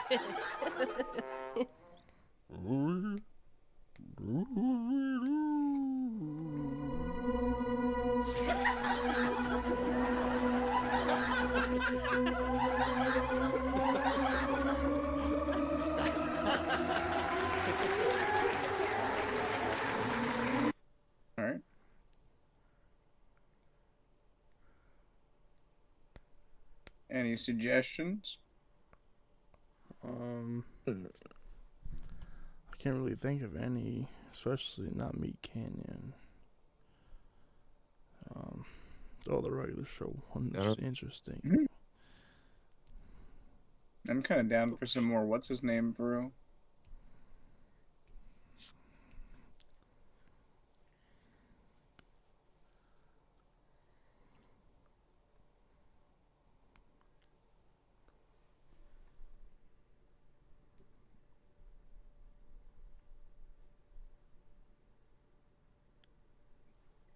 Let's go with Crazy Beard Guy. Crazy Beard Guy. Crazy Beard Guy. Nature gathering its forces for still another unending assault on man. 1-800 Embassy for Res. It sounds like That's a good idea, Raz. of a zombie. Computers are living in multiple basements. Go below and stay below ground level. Wyatt, I'll be honest, I don't want to watch that. I have a feeling it's going to be annoying. Is this the PDD video? Yes. He just asked me to tell you. April 9th, 2015, a tornado begins to form during Ronald McDonald's Meat Canyon. I don't remember that one, but I might check that one out. Quickly growing larger and larger by the minute, to the point of reaching an unprecedented size for the area. Was this the biggest tornado ever? Miles away Okay, in the Sergeant, town of Local Fairdale, 58, we'll check that out. 67-year-old Geraldine Schultz spotted the vortex forming in the distance. Worried, she called her husband Clem into the kitchen, where the two would stand watching the tornado out their window. For the couple, tornadoes were nothing new. Maybe, Clem was Wyatt. quickly able to determine that the storm would likely miss them to the That's east. awesome, Robert. But just to be safe, he went upstairs to grab some lanterns, in the likely event of a power outage. Upon doing so, Clem would catch a glimpse of the tornado outside the bedroom window, having grown significantly closer. Its wind speeds were well over 200 miles an hour, and having been classified as an EF4, it was the largest twister the area had ever seen. In awe of its size, Clem Damn. began to Oh, I've record seen out the this video window, before. still certain that the storm was heading east. I've seen this video before. But unfortunately, he was wrong. No. And in reality, the powerful storm was heading directly towards him. By the time Clem would realize this, it was far too late. There was no time to run, and not a chance to hide. All he could do was stand there helplessly and watch.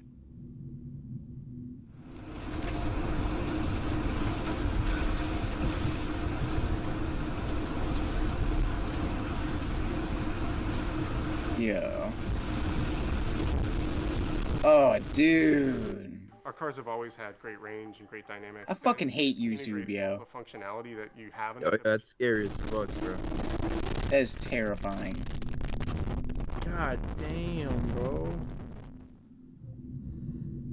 It was a direct hit, as the EF4 tornado tore through the house before Clem could even say a word, quickly turning the home that had once stood there for 100 years to dust and rubble. And buried beneath it all was Clem, along with his wife of 25 years. Oh, that's so sad.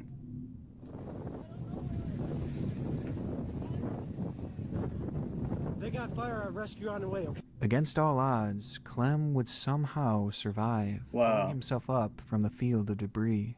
It was a storm that would go on to destroy numerous homes and take the lives of two people, one of whom was Clem's neighbor and good friend Jacqueline Closa, who lived in the house that Clem had filmed being destroyed just moments before it struck him. His wife and the was other fine too? being Geraldine, Clem's Oh! wife and best friend. Fuck, Days following the dude. disaster, a family Damn. member who had been searching the area for anything salvageable would stumble across Clem's phone, which miraculously was still working.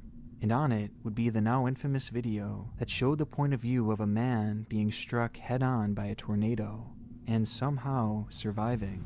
The imagery, the sounds, and the context make this clip one of the most shocking I have ever seen, as well as one of the darkest across all of YouTube. The tornado has passed. Capricious, swift, savage. And it's just the intro, bro. Before like we move about on to these the videos. next God, video, his I wanna intros go so fucking hard. Like that is his best fucking thing. today's sponsor, Casetify. I, like many of you out there, have had a long history of dropping my phone and cracking the screen, which is a pain to case pods, as they're for drops up to 6.5 feet. Hell yeah. Customize them with your name or a monogram in shit. one, as Hey, these cases have we an covered. antimicrobial sustainable than Jorge most messaged cases on the at the market, Star Wars. as they're made out of 50. Then head Do over to what? Casetify. Jorge messaged me. He said power went up. Oh no shit. I was I was wondering wondering why he left. was so quiet. Yeah, he left. I didn't even know he left. I just heard he was quiet. Crazy Carl, how you doing, man? Power went up. Man, that fucking sucks.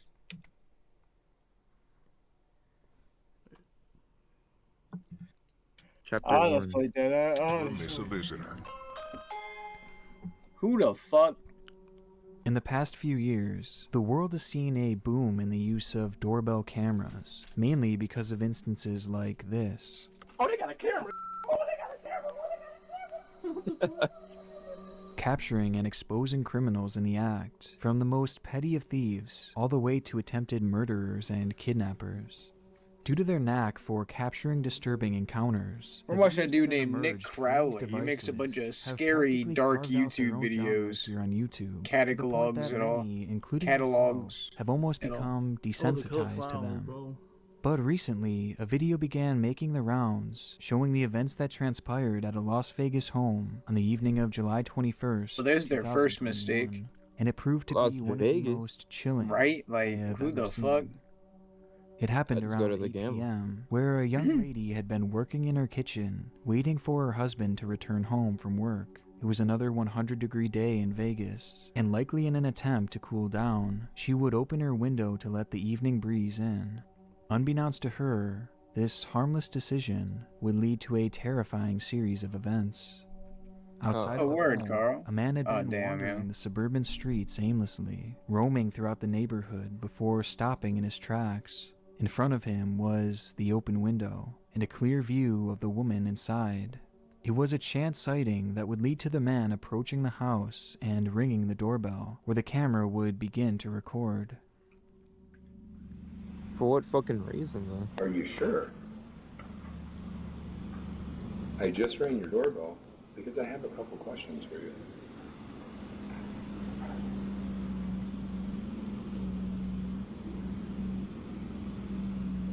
Are you sure? I just rang your doorbell because I have a couple questions for you. Who is he? Are you Huh? sure? What? Are you sure? Why does he keep repeating? What the fuck? I just rang your doorbell because I have a couple questions for you. And like, is she saying anything to him and we can't hear her, or? The man stands there ringing the doorbell No, because most of the time and you can knocking hear at when the like door, they respond. repeating the 'Cause same it's like That's what I a very thought. like over and over Yeah, it's a again, very, like, noise calmly sensitive, stating that he just doorbell- wants to doorbell. ask a few questions. Word. However, the woman inside had never met this man. In fact, she had never seen him before this moment. And to make it all stranger, she didn't respond to anything the man was saying, and was out of his line of view as he peeked through the door. So the phrases that he was saying were not in response to anyone. Wow. And instead, he was Yeah, speaking so he's just to fucking crazy. himself. Fearing for her Now safety, Sergeant K-Bear the does woman kind of inside look like didn't open the him. door or engage him at all, leading the man to take things a step further. Are you positive? Not for real, I Carl. just have a couple questions for you. Are you sure? What the fuck? Are you positive? Are you sure? Are you sure? He's trying the fucking doorknob, dude. Certain. He begins trying to Please open be the locked. door, but thankfully it was locked, Thank causing God. the strange man to start walking away, cursing under his breath. The footage is incredibly off-putting, and although the man seems to stay perfectly calm, there was something very aggressive and erratic about the way he was speaking, making Like one passive wonder what aggressive. his true intentions Right, were right. when he approached the house. As the man begins to walk away, the woman's husband, still at work, would chime in through the doorbell after noticing the situation begin to Oh, unfold, fuck. which in turn would lead to the man revealing why he was ringing the doorbell. Sure. So who are you? What? Yeah? Are you sure? Who are you? Hey, I just had a couple Why questions. do you keep saying, "Are you sure?" Right. Yeah, can you hear me? What I'm looking for is for the girl that's in the house to come out here because I'm gonna rape her and kill her. Oh. Can you have her open the door? I'm gonna rape and kill the girl that's on the other side of this door when she lets me in. A double rainbow? What Now that's the just tasty. fuck? Not the rainbow burger meal. My Pretty patties, what the fuck? It's created with Artless ultimate is that AI voiceover. And this sound AI? Really? It was fuck no that ad. secret what he had planned for that evening. He outright says it, even revealing that he had the weapons to make it happen. I want to rape her and kill her because I have a knife and a gun. And I just, I'm gonna knock on her door again. If that woman had opened the door, or if that door had been unlocked, well, we know what would have happened. But thankfully, neither of those situations played out, and instead the man walked away muttering the same phrases over and over again. Yeah. What?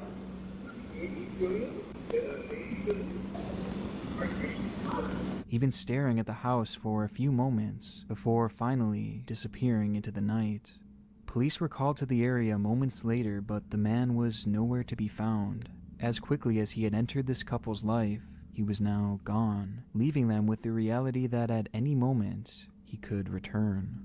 Scared for her life, the lady posted the clip online, where it would quickly go viral across YouTube, which honestly may have ended up saving a life.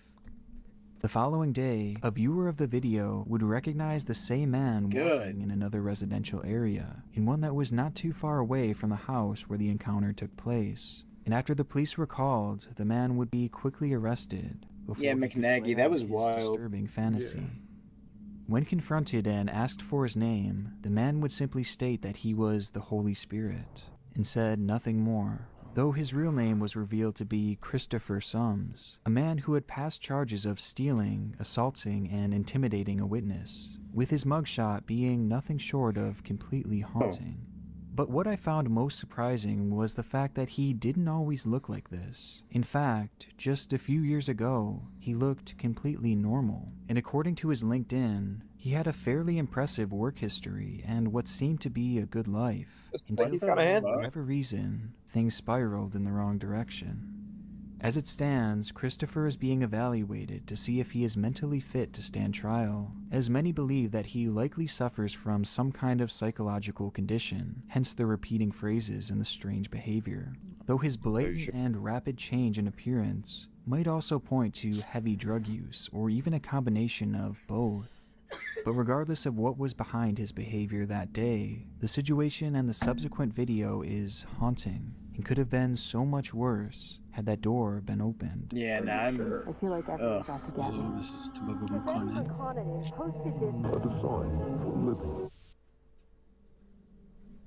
YouTube is a site that draws in people from all walks of life, each with their own unique motivation for starting up their channels. Some are in it for the money and the fame, while others are in it for the love of creating content. But sprinkled throughout the site are a select few who come here to feel heard and to get something off their chest. Something that for 27-year-old Tebebe Mokanen would be his primary motivation for posting his first and only video on March 17th, 2018. Tebebe had struggled his whole life with mental illness, suffering from both schizophrenia and bipolar disorder. These mental illnesses led to an event in 2013 where he would wander off from his home unprovoked. Outside, he began to walk for miles, essentially in a daze, before finding himself in what he described as a very dangerous part of town. Thankfully, Tebebe would be safely found before anything had happened to him, but this incident would prove to be life-changing, as it would lead to his hospitalization due to his unpredictable and dangerous behavior. This would also start a long spell of being given heavy medication to help with his schizophrenia and bipolar disorder. Over the course of the next 4 years, Tebebe would find himself in and out of the hospital and prescribed a variety of powerful antipsychotic drugs, something that would consume his life as he felt like he was no longer in control of his actions. And feeling trapped, he would turn to YouTube to share his story. Hello, this is Tababa Mukonin. I'm talking and putting this video because I wanted to bring awareness to a situation that I'm dealing with that's very painful. I was hospitalized June 25th, 2013. I went there to supposedly get an IV. I ended up being forced to take medication. And it was pure hell. They gave me Haldol, Risperidol, and they were forcing antipsychotics down my throat. It was absolute torture and hell. In the 10-minute video, Tabebe made it clear that he was not consenting to this medical treatment, and he explained how the medication he was forced to take made him feel like a zombie, even saying that it had gotten so bad that he had thoughts of taking his own life.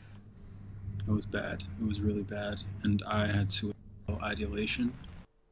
You know, they say that AI is the future, but Apartments.com has been using apartmental intelligence for many years with... Throughout the clip, Tabebe comes across as intelligent and well-spoken, but traces of his illness shine through periodically. For instance, he explains how immediately after being released from the hospital on multiple occasions, he would wander away from his home, even attempting to be homeless for a while admitting that he didn't know why this was an issue, or why it would always lead to him going back to the hospital. I got off, and I think I had another episode as they like to say, where I said I wanted to be homeless. That's it. All I said was I wanted to be homeless. So, and I proceeded to be homeless. And next thing I know, the cops came and they arrested me and they took me back to the hospital. Then after that, I left and I tried to be homeless again, and I was hospitalized again. But things would be further escalated as Tabebe casually explains how he has violent outbursts, even resorting to punching multiple people who were trying to give him medication, as well as starving himself in retaliation. So I started getting violent, and I started punching people, and I started attacking people in the hospital, and they had to tie me down. I began to lash out like, I'm going to protest this. I'm going to starve myself as a way of hopefully stopping this ridiculous forced treatment for absolutely nothing. And by the end of the video, Tabebe flat out explains that he does not have any sort of mental illness, or have any symptoms for that matter, calling what was happening to him an injustice. I guess I'm just trying to let you guys know the injustice that goes on.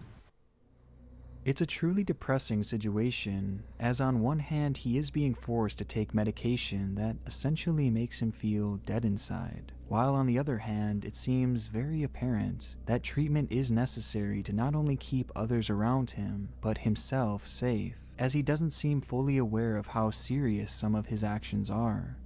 Tabebe concluded the video by asking those watching what they thought of his situation, and though it didn't garner many views, a select few would stumble I'm getting there, and Raz. agree with his stance that the treatment he was receiving was unlawful, with many insinuating that he should continue to protest and not take his medication. These comments are unfortunately no longer available, as just a few weeks ago the video was removed, but they had been reflected across multiple sites as people called out the commenters for essentially trying to convince someone to go off his medication cold turkey, and doing so without knowing the true extent of his medical history, which obviously is irresponsible and potentially very dangerous. But unfortunately, these conflicting viewpoints came years later, and in that time surrounding the video's release, Tabebe had likely found the verification he was looking for. He was going to keep protesting his medication. This video would be the first and last that we would ever hear from Tabebe, but it wouldn't be the last we'd hear of him.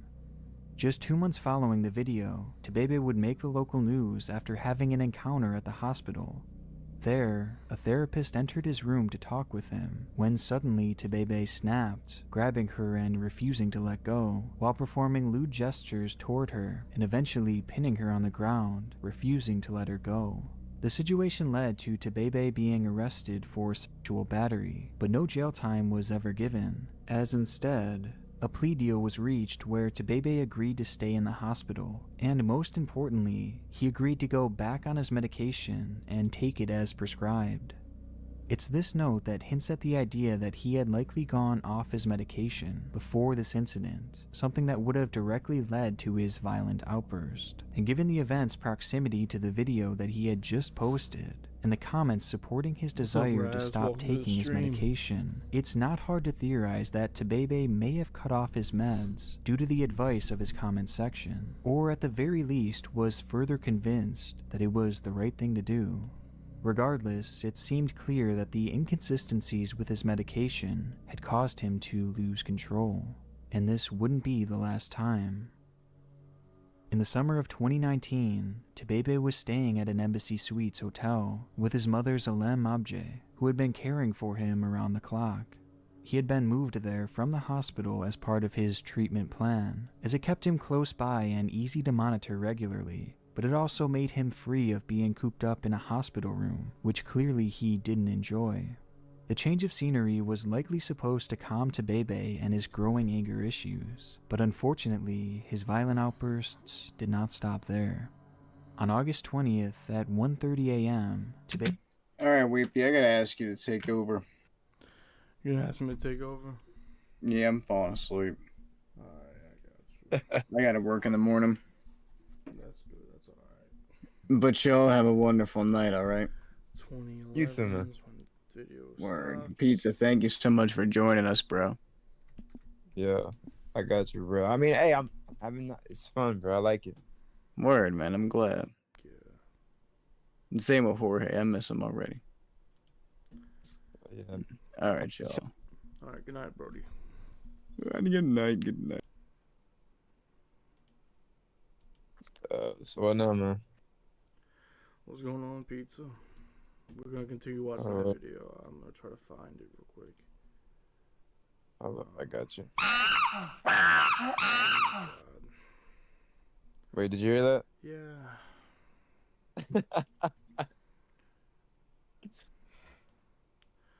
1 second, chat. We're gonna find that video we were just watching and scroll.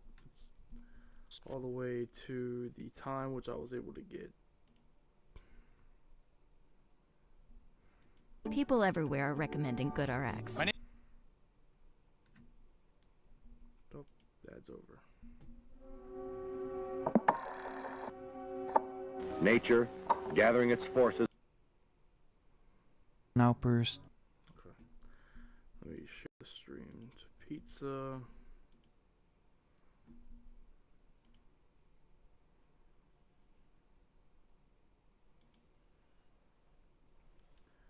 Alright, Pizza, do you see that? Wait, let me see. Welcome to the stream, ladies and gents. If you're coming from Schnoz's Live, I welcome you. I hope everyone's having a fantastic night. I appreciate everyone's joining. Pretty much gonna leave off where me and Schnoz were doing. Watch some other stuff. If anyone has any suggestions, please by all means let me know, and I will look them up. And if they're stupid, like Wyatt's suggestions, then we might have to. Well, now let's check out. Check out on Local 58. Can I please join call? My balls dropped. Wyatt, not tonight. Maybe next time. The fuck is that nigga talking about? No idea. Is Jorge good? Is his power back on? Yeah, he already called. He said his power went up. It's a lot. It hasn't come on for a bit, so he's gonna call it a night. Alright. Well, I hope everything goes well with him and he gets his power back up. But let's continue the video, shall we, ladies and gents? Alright, I might have to turn the video down just a little bit. No, that's subtitles. That's already on 480.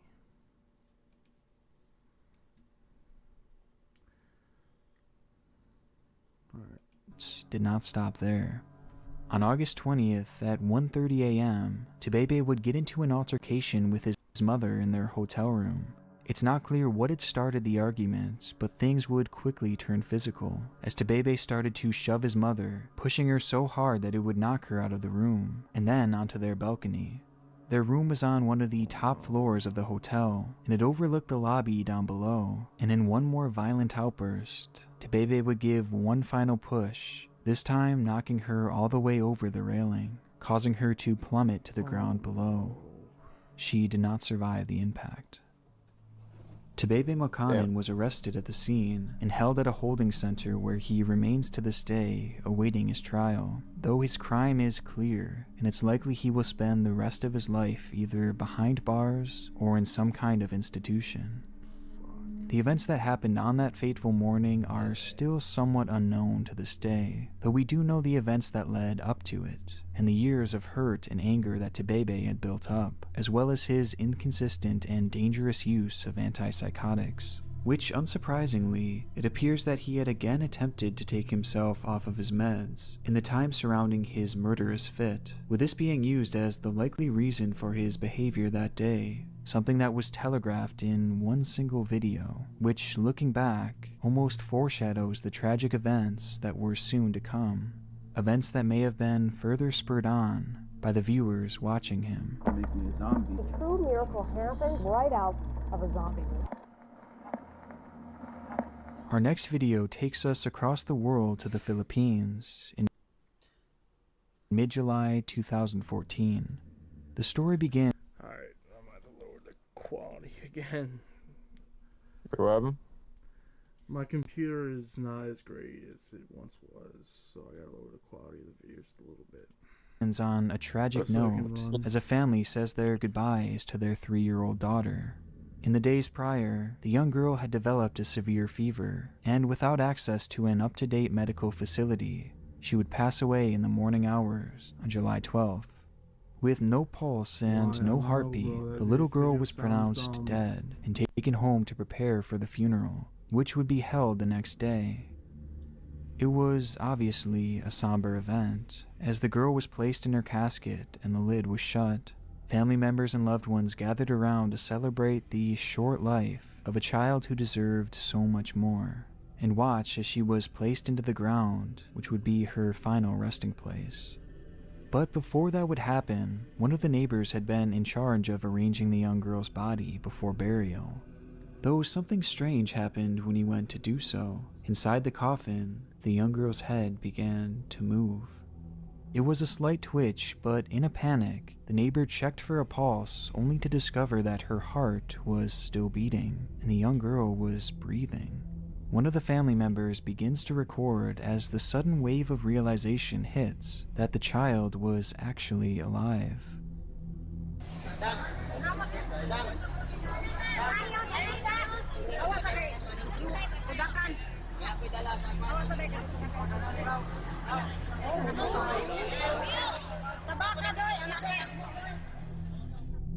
It's the ultimate case of what if. Had that person not opened the casket to reposition the body, then that little girl would have been buried alive, and no one would have ever known.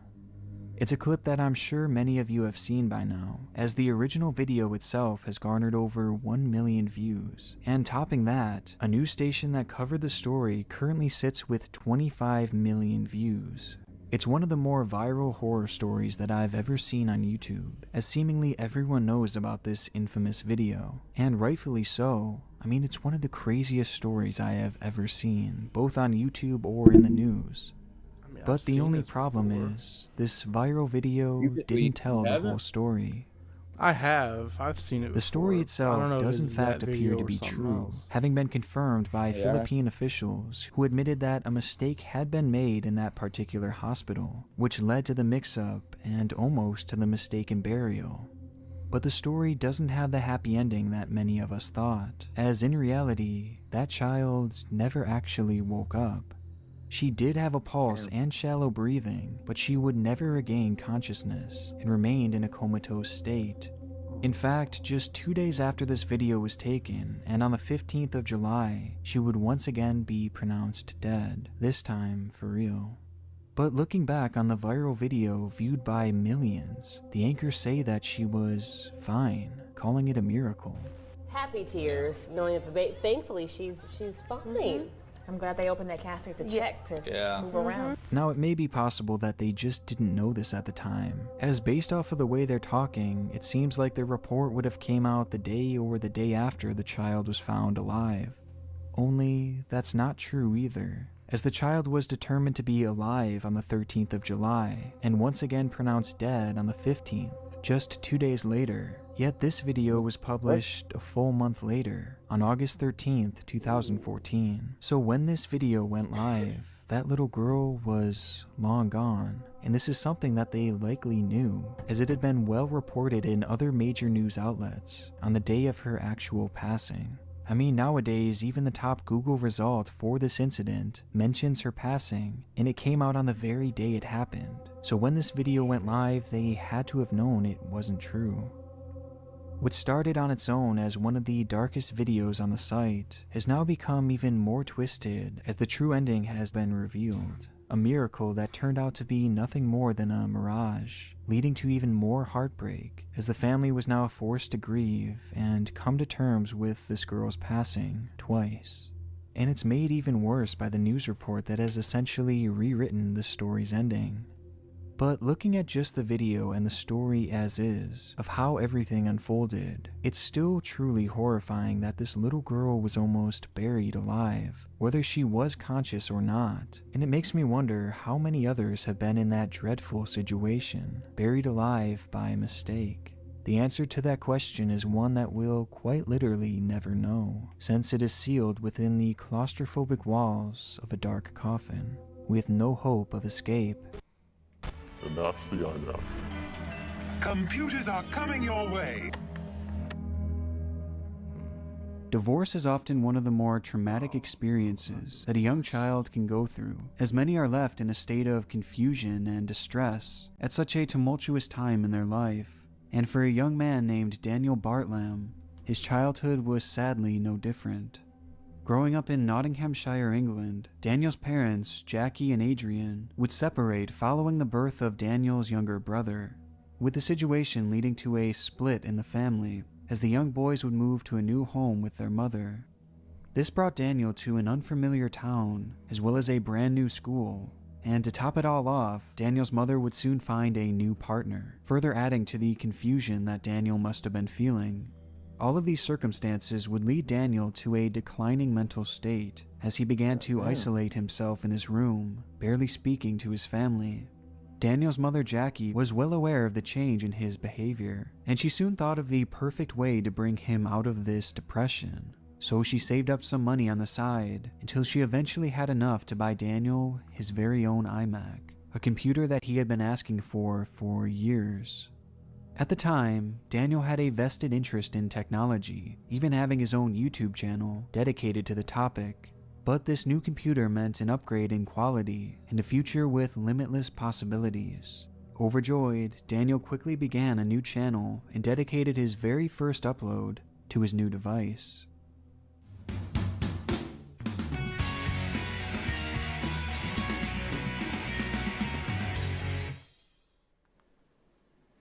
Hello YouTube, this is Daniel AB1702 here. Not making fun and it's finally happened. I now have an iMac, and I can now make bigger and better videos. The video is clearly nothing too special, as the quality is about what you would expect from a kid his age who was just starting out. And the following videos were much the same, with these uploads simply being compilations from a show he liked. It all may not have seemed like much, but this computer, along with this new channel, seemed to be the spark that he so badly needed, a new passion and a new outlook on life. But strangely, after just a few uploads, the account would go silent. This is something that happens all the time on YouTube, where a creator starts posting with high aspirations before abandoning their work, and it's typically due to a lack of success or just the overall busyness of life. But in Daniel's case, his reason for leaving was far darker, as right around the time of his last upload, he would experience the ultimate tragedy. On the morning of April 25th, 2011, neighbors of Daniel had reported hearing a commotion coming from his home. That commotion would soon turn to chaos, as the house suddenly erupted into flames, with smoke billowing out all sides. Through the commotion, Daniel would emerge from the home with his little brother and dog in hand, but his mother was nowhere to be found. Police and fire units arrived at the scene quickly, but were already too late.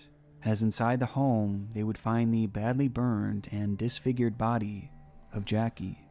And surprisingly, they'd soon notice that it wasn't the fire that had done her in, but rather she had been brutally murdered with what appeared to be a hammer. The scene was shocking and incredibly chaotic, but luckily Daniel had been there to explain everything. According to the child, a masked burglar had entered the home before confronting his mother. The confrontation then led to the anonymous person attacking Jackie with a hammer, causing her to collapse to the floor. He then says the intruder lit her body on fire, leading Daniel to grab his brother and dog and escape from the blaze, saving what remained of his family as the murderer escaped out the back. Daniel's story stood out for several reasons, mainly because it showed Daniel was a hero for saving his brother and dog, and it showed just how traumatic that morning must have been for him, as in the matter of one day, Daniel had lost his home and his mother in probably the most devastating way imaginable. But his story also stood out for one other reason, with that reason being in regards to the killer. As police began their investigation, they searched and searched for any clues left behind from this supposed masked intruder, but they found nothing. No fingerprints, no footprints, no anything. And looking for any semblance of a lead, they started to search through Daniel's room, where through the charred remains, they miraculously found his computer in perfect working order. Authorities would search the child's device when they stumbled upon something rather bizarre. It was a story that Daniel had typed months before in a Word document that was set as the scene of a soap opera that he had been writing. The story read, Daniel Bartlam, 1997 to 2047, the longest-serving male character to be on the show. The only place he couldn't get away with his deeds was with his mother, Jackie. So one evening, he made it look as though it was a break-in, and murdered his mother with a hammer, and then set her and the family home alight, but helped his brother out to safety, and got his neighbors to contact the police. The story ends with Daniel lying to the police and getting away with murder. It was a shocking revelation, as his mother had been killed with a hammer and set on fire through what Daniel had described as a break-in, just as his story was written. And to make it all stranger, further investigation would reveal that in the days prior to Jackie's death, Daniel had attempted to delete the document, though he had failed to fully remove it. And the findings went deeper, as countless screenshots and clips of a character from a show called Coronation Street were found on the hard drive, with it appearing as though Daniel had an obsession with this character, which proved to be rather interesting, as the character, John Stape, was a villain who had murdered another character with a claw hammer, the same weapon used on his mother. Investigators would keep digging until they eventually found the nail in the coffin, as it was revealed that in the days prior to the attack, Daniel had searched how to get away with murder. With the slew of information and the lack of evidence that a break-in had ever occurred, Daniel's story quickly fell apart, until he eventually admitted the gruesome truth that he had been the one who had taken his mother's life. On the 24th of April, Daniel would spend the night in his room rewatching one of his favorite Saw movies. He then emerged from the room carrying a claw hammer and approached his sleeping mother. He proceeded to strike her 7 times in the face before eventually setting her body on fire and escaping the home with his brother and dog, acting as the hero who had quote-unquote saved the day, when in reality it was all his doing. And the entire series of events had been plotted out on the very computer that his mother gave him, the same computer that he had so excitedly made this video on just months before the attack. To this day, we don't really know why Daniel chose to attack his mother, as any reason he's given has been fairly easily disproven, with many chalking it up to his tumultuous childhood, though we have learned more information about his early years, with many of these stories proving to be incredibly disturbing, and hinting at the idea that Daniel was mentally unwell. For instance, it was said that he had an obsession with gruesome movies and games that seemed to inspire his own violent thoughts as he began watching these graphic films at the age of 8. He took these films as inspiration to start writing his own stories, which almost always ended in death and murder, and the details of which were said to be incredibly intense. And in a much darker example, about 6 weeks before the murder, During a normal day at school, Daniel began desperately yanking at his tie, insisting that it was trying to strangle him. When further asked about this, he then revealed that he was hearing voices, and those voices were telling him to hurt people. But surprisingly, after being given a psychiatric evaluation, the counselor told his mother that there was nothing wrong with Daniel. But to be on the safe side, they did offer counseling that Jackie would quickly deny, a decision that, for her, may have ultimately proven fatal. Whatever made Daniel snap that day, it was seemingly a long time coming, and despite his young age, he would be sentenced to life in prison, with a chance for parole coming in the distant future. But the truly tragic note here is about his mother, Jackie, as she bought her son that iMac that he so clearly loved, and she did so in the hopes that it would bring some much-needed happiness during such a tough time in his life. How could she have known that in reality, Daniel would turn around and use that very computer to plan and eventually carry out her very own murder? I want to give a huge thank you to my gold tier and god tier patrons. Allie. That's fucking terrible. That's... Damn, that like that fucking Fuck. sucks, bro. You want a recommendation? Yeah. Oh, let me find the video again. I think it's called Darkest Corners 5. The internet's Darkest Corners 5. Same dude. The internet's Darkest Corners 5. See, the thing about Nick Riley, bro, he like, his videos are good. They're very good. Oh, I don't like the image. I don't like the thumbnail. That's a doll. It's questionable, but I think the last time I watched it was a pretty good video. I liked it. Alright, let's give it a shot, ladies and gents. Be sure to leave a like if you're new to the channel. Hit that subscribe button. It's not a hobby. It's your empire. Day.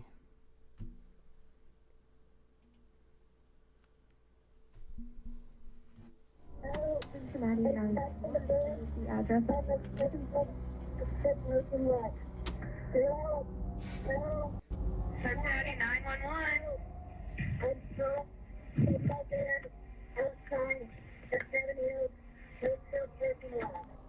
It's 3:16 p.m. on April 10th, 2018.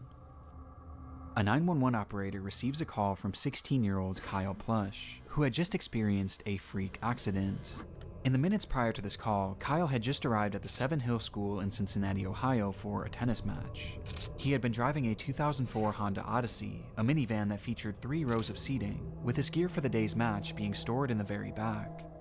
In order to retrieve it, Kyle climbed to the back of the vehicle and reached over the 3rd row seating, extending his body as far as it could go in order to grab his equipment, when suddenly, the seat's folding mechanism was engaged, causing it to collapse into its storage position, taking Kyle with it. Oh, no. In an instant, he was pinned and completely unable to move, as he was now trapped in the car upside down, not even being able to move his arms and hands enough to grab his cell phone. Though luckily, his phone had Siri, which he would call out to call the police. Hello?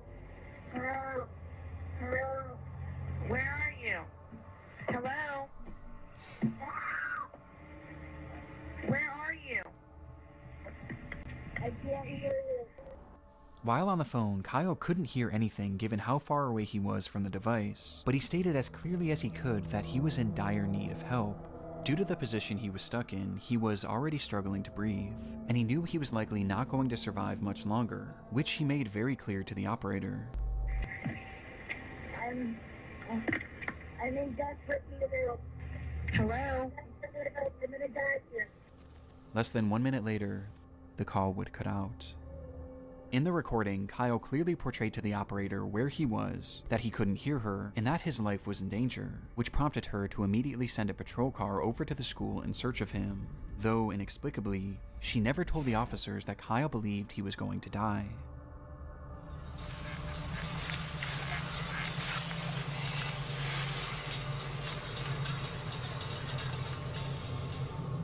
Not understanding how dire the situation was, the officers that pulled up to the scene didn't even bother to stop the car. Instead, they simply drove throughout the parking lot, unsure of what car was Kyle's. They didn't even bother to turn down their music or crack a window.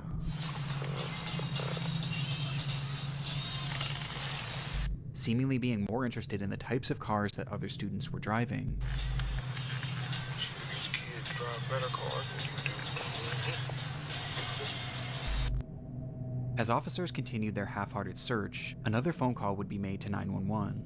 It was Kyle, whose tone was now drastically different. I probably don't have much time left to tell my mom that I love her if I die. This is not a joke. After Kyle says his goodbyes, he tries one more time to relay what was happening, this time providing the parking lot he was in, along with the exact make and model of his car. This is not a joke. I'm trapped inside my gold Honda Odyssey van in the Southwood parking lot at 7 Hills Theft. Send officers immediately. I'm almost dead.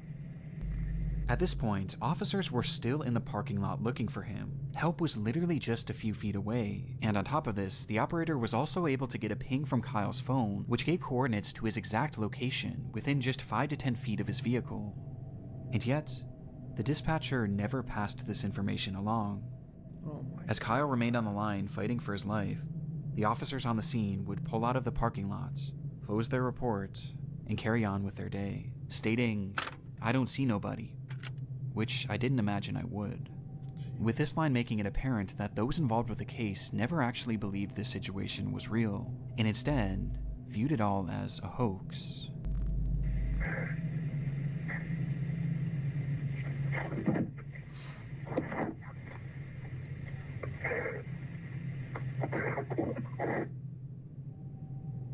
Just minutes later, Kyle would go quiet, and the phone would disconnect for a final time. It would take 6 hours for that trunk to be opened, and not by the police, but instead by Kyle's father, who had no idea that any of this had taken place, seeking out his son's vehicle only to find Kyle flipped upside down in the trunk. He had been dead for hours. Despite the circumstances, Kyle did everything right. He remained calm, he was respectful, and he described exactly where he was and what his car looked like. And yet, the police never really bothered to take his case seriously, instead believing that this was all just a prank. And had the dispatcher simply relayed how serious the situation was, and had these officers just gotten out of their car to look more thoroughly, Kyle Plush most likely would have survived. As a result of the mishandling of Kyle's case, his parents, Jill and Ron, were awarded a $6 million settlement with the city of Cincinnati. Though even more importantly for the couple, they vowed to do their part to assure that mishandled 911 calls of this nature never happen again, as they've gone on to consult with various emergency call centers to tell Kyle's story, somehow taking this horrible accident and selflessly turning it into something positive for the rest of society. Today, these phone calls remain relics of a grave error made by law enforcement, and a life that never should have been lost, with these recordings now being forever immortalized in the internet's darkest corners. This piece clearly shows the metamorphosis possible using computer graphics. We're going to play a game! Is it hide and seek? Yes, it's hide and seek! I am sick and devastated.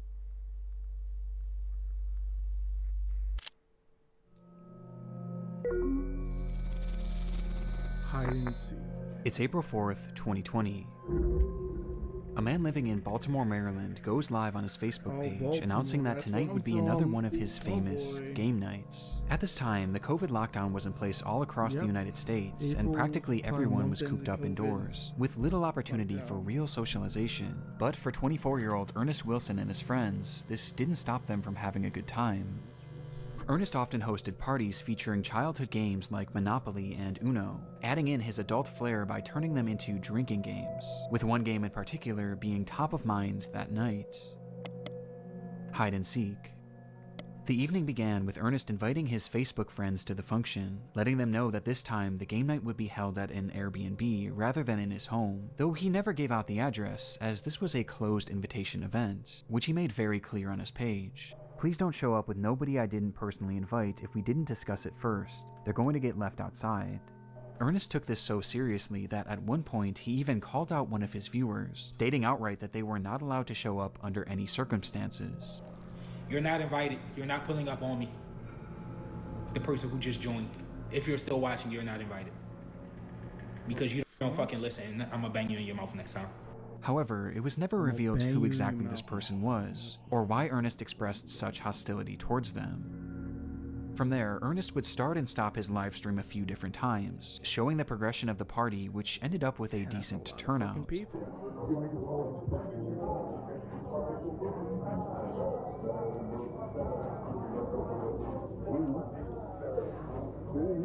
And by 2 a.m., with there being no signs of slowing down, it was time for the main event.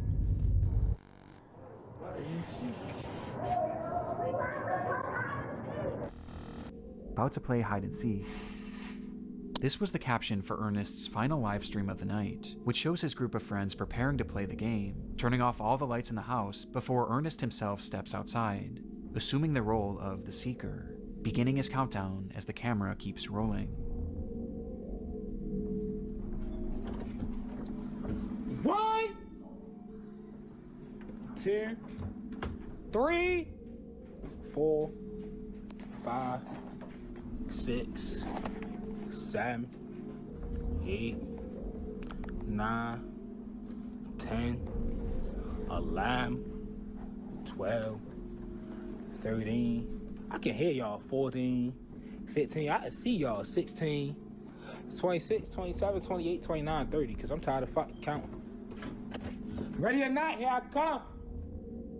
After a long 30 seconds, it was time to find his friends, with Ernest starting his search inside the home. Ain't nobody in this bathroom. I didn't think nobody. Fuck. Oh, alright.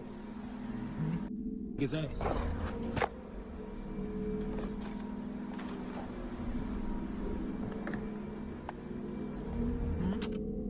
Until he notices something. Next time they on y'all ass. Down here. The front door locked. Dumbass. I'm on your ass. According to Ernest, someone was trying to get in through the front door, unaware that he had just locked it. And assuming that this was one of the people he was looking for, he took off to the backyard, believing that's where he would find them. And sure enough, he did. 1, 2, 3. Who the f is that, G? I don't know. Get your dumb ass on the other side of this gate. Who the fuck? Ernest flips the camera around, revealing a man hopping over a gate to the backyard. He had no idea who this person was, but he seemed to assume that they were likely just trying to get into the party, not really taking it too seriously, hence his joking attitude. Though his attitude would soon shift drastically. Dumbass nigga. This can't be one of my friends. Up on the ground. Hey, Pard! Pull that shit up! Hey! In this moment, Ernest's live stream cuts off, and he would never go live again. According to those at the party, this unknown man hopped the fence and brandished a gun, stating that he was there to rob the place, being followed by one other person whom the group also failed to recognize. Ernest tried his best to run, but was eventually caught in the house, where after a few minutes, and for reasons unknown, the man seen hopping the fence fired his weapon, striking Ernest twice and ending his life. The killers quickly fled the scene without harming anyone else, or seemingly without even taking anything. The footage is highly disturbing, knowing that we're witnessing the final moments of a man who was just having some fun with his friends. But what makes this so much darker is that we have no idea who this person is, or why they did what they did. Even after 4.5 years, Ernest Wilson's killers have yet to be identified. Detectives working on the case have theorized that this was likely a robbery gone wrong, potentially spurred on by Ernest's posting habits, as to put it bluntly, he was a drug dealer, as on his Facebook page he often showed off huge amounts of his product, including during a live stream he did on the very day of this party. And also on the same day, Ernest had made a post about how much cash he had on him, essentially putting a target on his back. Online, some have theorized that this botched robbery may have been committed by the person that entered Ernest's live stream earlier that night, which caused him to have that intense reaction. You're not invited. You're not pulling up on me. because you don't fucking listen, and I'm gonna bang you in your mouth next time. Though to my knowledge, this person has never actually been tracked down. But by far the most common sentiment online was that Ernest's friends were involved to some capacity, as none of them were injured and none of their possessions were taken, making it clear that at the very least this crime was targeted at the host. And on top of this, remember, Ernest never shared the address for that Airbnb, at least not publicly. And yet, these people just so happened to show up to the home at the exact moments that Ernest was by himself in the dark. And perhaps most chillingly, as the robbery is unfolding, you can hear one of Ernest's friends chuckling in the background. This can't be one of my friends. Fuck on the ground. Though as concerning as this is, it's sadly far from conclusive, and to this day it appears that Ernest's case is slowly being lost to time, leaving us for now with only questions, and one of the more disturbing live streams I've ever seen. Yeah, I've never heard of that before. Like, I don't remember this at all. And Bug, that's your place, bro. I know, it is my place. Like, I'm wondering if Schnoz was here, if he's heard of it before. But like, that's fucked up, bro. They never said any news cases about it. I mean, I might have heard of it, but this was 5 years ago. I mean, if you don't remember, yeah, I don't remember. Big deal, but you know, it's at the same time, yeah, you know, like I don't really expect you to remember, bro. Yeah, I got you. Damn, though. That's sad, though. And now these messages. Before we dive into our next case, I want to first thank today's video sponsor, Factor. I'll admit it, I have a very bad habit when it comes to ordering food. I usually don't. Everyone does, don't worry. As evidenced by the previous case and several others discussed throughout the series, live streams are often a hotbed for disturbing moments online. And when researching Ernest's final stream, I came across yet another example of just how dark things can get when the cameras go live. It happened on January 22nd, 2017, when a 14-year-old girl named Naika Venant went on Facebook Live with a caption.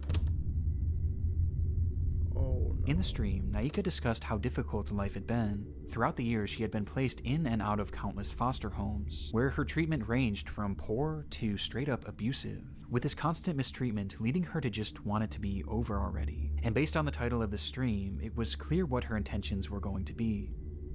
As the livestream progressed, hundreds of people flooded into the video to see what exactly was going on, as word quickly spread that something horrible was about to happen, though you wouldn't know it by looking at the chat. According to many watching, those in the comments had no sympathy for the girl, as many actually mocked her, calling her names, and even commented laughing emojis, as she desperately tried to open up, with those same commenters viewing this not as a cry for help, but as a cry for attention, outright pushing her to carry on with these intentions. And tragically, she did, all while the camera remained rolling. Oh no. However, even after she followed through with this, the behavior of her chats didn't stop. Whether they assumed it was fake or just didn't care either way, the hateful barrage of insults actually got even more vile once she had obviously passed away. And this went past just words, as people who knew her actually began making parody videos of the girl, replicating the position she was dead in, all while her livestream continued running. It would take over an hour before police would finally be called and retrieve her body, with the stream being shut down by Facebook shortly before.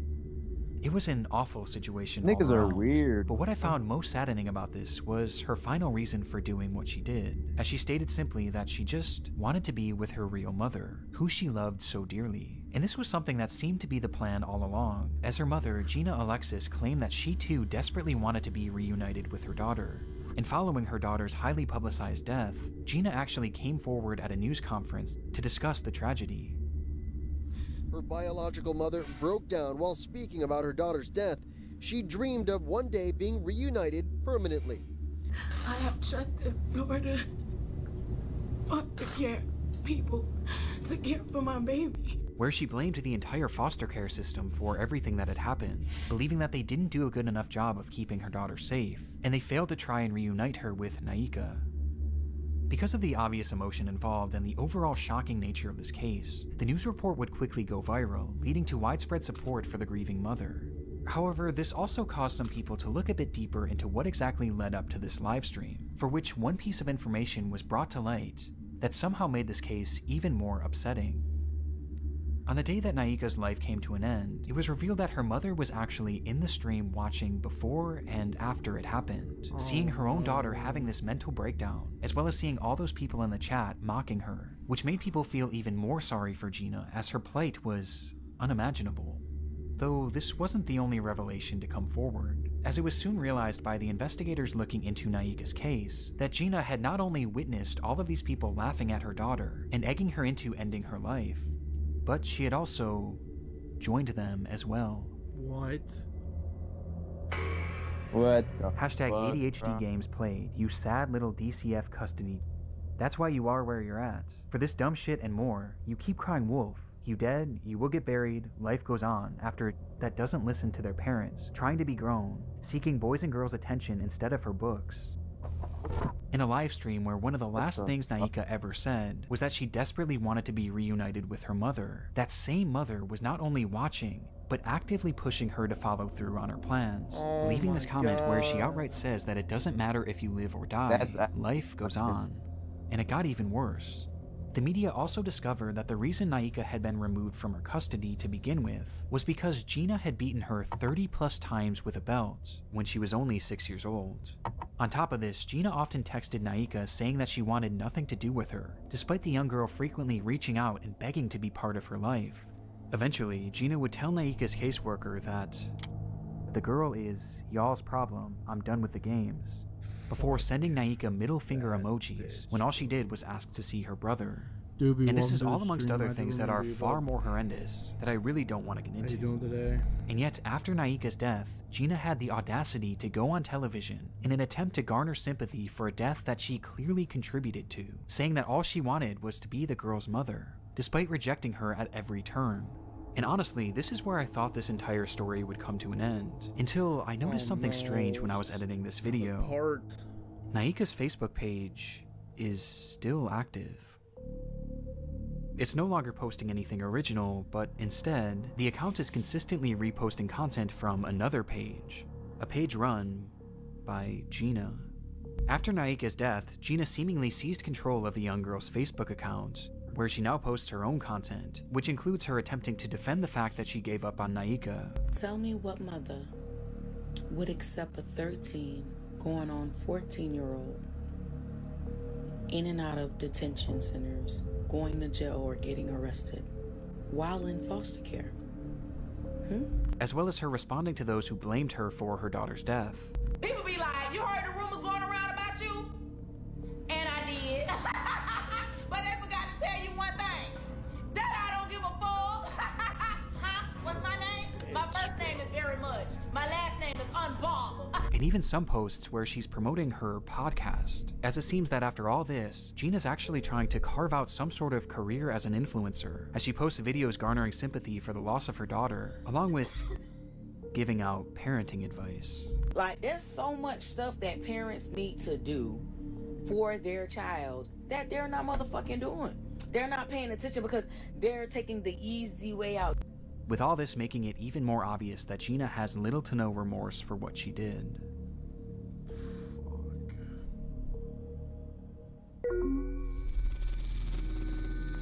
On the 11th of June 2009, a young man named Eugene Lata took to an urban exploration forum and wrote in broken English, "Hello, I'd like to tell you about Odessa catacombs. Odessa is not far from the capital of Ukraine, Kiev. Oh, the Odessa catacombs, like consists the of movie? biggest catacombs in the world. Their total length is more than 2,500 kilometers. Under so Paris, these the catacombs Paris are much bigger than the catacombs. Paris catacombs.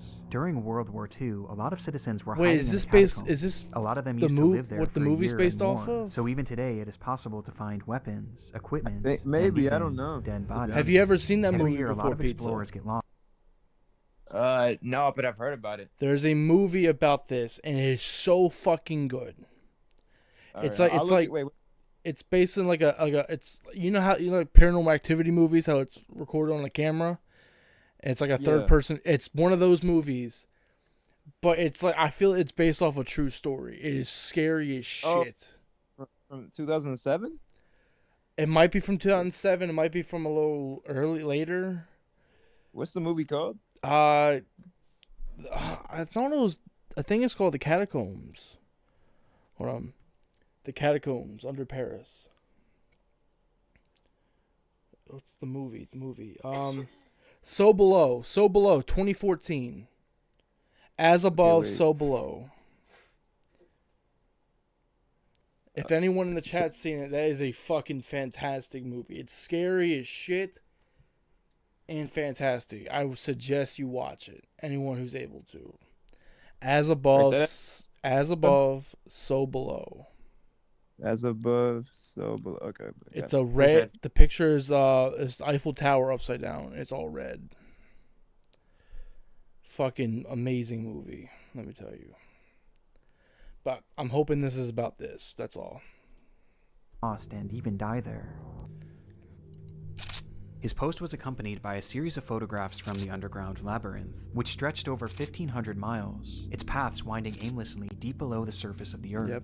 The structure was mainly the result of limestone mining many years ago, though despite this, it was never properly mapped, and was, conversely, not often explored, essentially being a pitch-black maze to nowhere. Given that the area wasn't well known back in 2009, the post was met with amazement. Fellow urban explorers applauded the location and the photographs that Lata had taken, wanting to see even more, and since he was a native of the area, Lata delivered. Thanks to all. If you want, I can add more photos.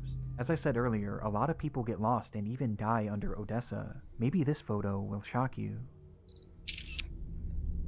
It's the dead body of a 19-year-old girl who had gotten lost in the maze. Oh no. Though it's censored here, the image shows 3 young boys staring blankly at the camera as they stand behind a badly decomposed body. That's terrible. That is terrible. Understandably, this image caused a lot of intrigue on the forum as other users began to press for more information. And sure enough, it was a story that Lata knew well. 3, 2, 1. Happy New Year, everybody! Happy 2005! It was New Year's Eve, the final day of 2004, when a group of teenagers made their way down into the catacombs to begin their celebration. This wasn't super uncommon at the time, as many of the entrances to this labyrinth were very easily accessible. This one in particular just so happened to be located directly next to the public school, School 56, and had just been left wide open, making it the perfect place for friends to sneak a few drinks. As the group began to grow more intoxicated, one of the girls wandered off in search of a place to relieve herself. However, she apparently took one too many turns and soon found herself completely alone. She cried out, but the tunnels were just too complicated. Each step she took led her more and more into obscurity. Her friends tried to find her, or maybe they didn't, we really don't know. But in their drunken state, they left the tunnels without their friend and never went back to find her. If she did have a flashlight, it wouldn't have lasted long, and for days she likely wandered deliriously through that pitch-black maze. Until, after what was likely at least 3 awful days, she passed away, with her body being found approximately 3 miles away from the nearest exit. And looking at one of the only attempted maps of this tunnel system, she never stood a chance. No. Perhaps it was dehydration or hypothermia that killed her, but according to some, based on the photo, the corpse appears to have its skull caved in, implying that in a desperate attempt to end her anguish, she may have bashed her head against the wall until she passed away. Her name was Masha, and she was only 19 years old. 3 long months later, in April of 2005, Lata and his group would stumble across the body, immediately reporting their findings to the police, though law enforcement refused to even try and venture down there in order to retrieve her, as they knew just how dangerous and unmapped this environment was. It would take 2 long years for her body to be recovered, thanks to a friend of Lata writing a strongly worded letter to the government that included a photo of Masha's body. The story is unimaginable. To be trapped in a place like this with no means of escaping, it has to be the absolute worst way to go. And because of the gruesome nature of this story and the photograph, it spread all throughout the online world, where it became a legendary internet mystery, as even with the added context, many were still left with pressing questions. Were Masha's friends involved in some way with her death? Had they abandoned her there on purpose? And did Lata know more than he claimed? But as it turns out, there was one far more pressing question that needed to be answered. In 2015, a full decade after this photo was taken, a journalist named Mike Pearl had picked up the case with the hopes of writing a Halloween article for Vice. And in his research, he made a rather unusual discovery, as according to him, Masha seemingly didn't exist. Pearl was never able to find any verifiable proof that a girl named Masha had ever gone missing in that area. He was also not able to find any death records of anyone by that name either, or even any reports of a body being pulled from the catacombs during this time frame. Something just wasn't adding up, and it got stranger from here. Sometime after the photograph began making its rounds, one of the most prominent explorers of the Odessa catacombs put out a statement on his own website in regards to Masha, which read, "Besides the original photographer, there isn't one person, civilian or law enforcement, that can confirm the story. We believe it is just a practical joke and the corpse is fake." Following this revelation, Pearl was able to track down Lata, who was unable to recount where the body was roughly seen, or even how to get in touch with the other people shown in this photo, none of whom had ever come forward to back his testimony, which makes the credibility of Lata and his story of Masha incredibly shaky at best. However, this is where the crux of the mystery stands today. When looking at these photos, one thing is apparent to me and essentially everyone else who has seen them. The corpse shown seems very real, and matches the decay of the bodies found in similar environments, with that one prominent Odessa explorer eventually deleting his statement at some point over the years, leaving the general consensus that this is in fact a real corpse. But if the story of Masha isn't true, then who is this? Well, we have no idea. It's entirely a mystery. But the reality of the situation is that bodies being found down in these catacombs isn't totally uncommon. Over the years, many explorers have gotten lost down there and suffered the exact same fate as the story of Masha. But on top of this, these tunnels have also been used by murderers as a dumping ground for their victims' bodies, with either one of these scenarios being possible in this case. Though the frustrating part is that we may never actually know who this person was or how they died, as I and many others have doubts that this body was ever actually recovered, just simply due to lack of public information and news reports about it. And instead, the reality is that this corpse is probably still down there somewhere, and has simply been lost to time, as sections of the catacombs have been known to flood and cave in, sealing them off from the outside world forever. So for now, and potentially the rest of time, the story of Masha will remain an internet mystery. Damn. Faces. It's September 1985. A hunter trudges through the wooded terrain of Christie Creek, Montana, on the trail of something big. He had been hunting a large black bear and managed to land a single shot, causing the animal to take off, leaving behind a trail of blood. He followed this trail all throughout the remote region before stumbling across a shallow ditch, where he would find a body. Though not the body of the bear he had just shot, and rather, the body of a woman, reduced to bone. The remains were quickly sent off for forensic analysis, though very little could be determined other than the fact that she was a young woman, and that she had been murdered, as they found 2 bullet holes in her skull. With there being essentially no other information to go off of, a special team at the FBI started creating a composite of what this woman may have looked like. This was the result. Oh no, it's the doll image, isn't it? Oh.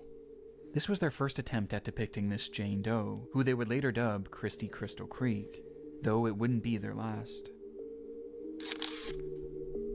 The uncanniness of these depictions is undeniable, and recently I've fallen down this rabbit hole of disturbing police sketches and recreations. As though these can often be very helpful and do lead to legitimately good results, there are often times where they appear almost non-human, with many examples like Christie's being shared online on the FBI's website in order to enlist the public's help in identifying these victims, with one of the more notorious examples coming decades later in 2014. The discovery was made on June 5th of that year, when a group of highway workers were mowing grass in the town of Geneva, Wisconsin, when they noticed a pair of strange-smelling suitcases. Inside them were 2 bodies belonging to 2 women, both in various stages of decomposition, and both appearing to have been strangled to death. One would quickly be identified as 37-year-old Laura Simonson, while the other was in much worse shape, and distinguishing her facial features proved extremely difficult. But this didn't stop them from trying. Oh god. This is one of the more infamous examples out there due to just how unnatural it appears, with the face of this woman being turned into a meme and even being used in a video game. Are you fucking kidding me? Oh, that's But to me, there's one example that I've never been able to shake, as the entire story and its recreation gives me such an uneasy feeling. The discovery was made all the way back in April of 1977, when a couple in Alberta, Canada had returned to their often abandoned cabin in order to empty the septic tank, only to find a body floating inside. The body was in brutal shape and showed signs of extreme torture, as the man had been beaten, mutilated, burned with cigarettes, and even shot multiple times. And due to the condition of the body, it was impossible to identify him, though regardless, a recreation was made, and using a computer model of the man's skull, they slowly pieced him together.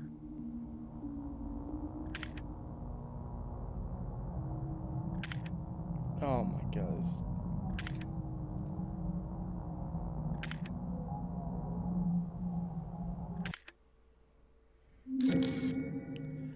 Oh. He would later be dubbed Septic Tank Sam. There's something so depressing about these composites, as these are real people with real stories and real names, that have been reduced to these horrifying images and tacky nicknames. But there's another side of these police sketches too, as when dealing with victims it's obviously incredibly sad, but when dealing with suspects, these off-putting identities can be outright horrifying. Over the years, there's been numerous unidentified killers who law enforcement were not able to positively identify, forcing them to turn to these same methods of sketching and recreating, with one of the darkest examples being that of the Lake Bodom killer. It was June 5th, 1960. 4 Finnish teenagers were on a camping trip to Lake Bodom, sleeping peacefully in their tent on the lakeshore, when suddenly they were attacked. It happened in an instant, as a man wielding a knife began stabbing through the tent, eventually bludgeoning the group with an unidentified blunt object. That night, 3 of the teens would be killed, while 1 managed to survive with substantial injuries. When asked about what he had seen that night, the lone survivor claimed that the man who attacked them wore all black and had large red eyes. Based on his accounts and other potential sightings, a sketch of what this man may have looked like was made, and the results were unusual at best. What the fuck? With this man going on to garner the appropriate nickname of Bug Eyes McLip due to just how unnatural his facial features appear, especially his eyes. In fact, there's something unnatural about all of these recreations, which begs the question, did any of them actually work? Well, surprisingly, out of these 4 people, 3 have been identified. Oh. Christy Crystal Creek would go on to be identified as Janet Lee Lucas, a 23-year-old who would be the last identified victim of serial killer Wayne Nance, with this identification being the result of improved forensic genealogy. The second and most notorious example would go on to be identified as Jenny Gomez, who had been strangled by Steven Zilich, a man dubbed the Wisconsin Suitcase Murderer. And despite this recreation appearing to look nothing like Jenny, it was actually the sole reason that she was identified, as one of her family members ended up recognizing these overpronounced cheekbones and matching them to Jenny. And then there was Septic Tank Sam, who was revealed to be Gordon Edwin Sanderson, thanks again to genetic genealogy, as a sample of his sister's DNA was eventually used to prove that this was in fact him, though it's still unknown who killed him. So 2 of them or didn't why. actually need the fucking Which leaves just this final person, the killer of at least 3 people. He unfortunately has never been identified, and this isn't too surprising as the features of this person just seem impossible. He just looks far too strange to be real, right? Well, even though he hasn't been positively ID'd, it doesn't mean that he hasn't been potentially photographed. Shortly after the teens were murdered, a funeral was held in their remembrance, for which a large crowd of locals were in attendance, with this photo of the crowd being snapped. And standing there, in the center of it all, was a man whose features looked impossible. This man would never be photographed again, and his connection to the case has never been officially confirmed, leaving these murders unsolved to this very day. That's scary as shit.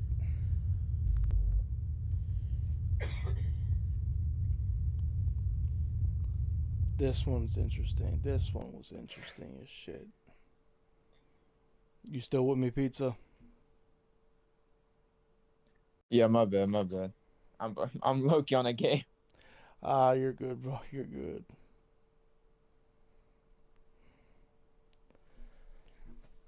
Chat, we still here? What's going on in chat? How we doing?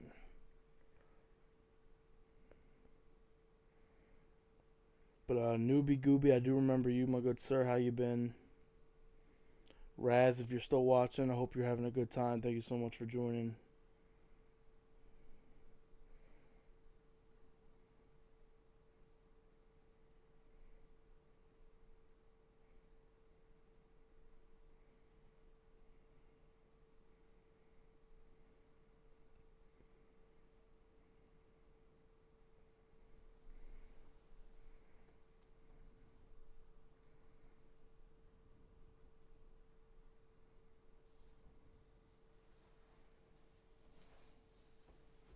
Thank you, baby. Alright, let's see if we can try to find another one, and then maybe we'll line the scary darkness up with some funny videos or something like that. Pizza, do you have another video? Nah, I don't have a recommendation. I think I'll let someone else do it, man. Anyone in chat? Thank you, baby, for the W's.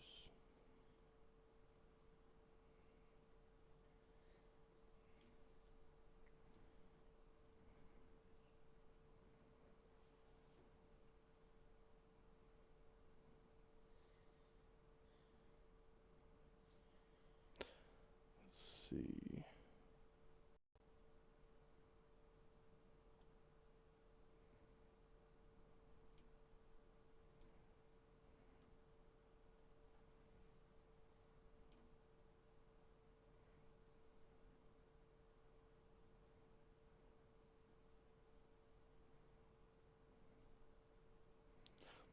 Let's watch this one, Internet's Darkest Corners 3.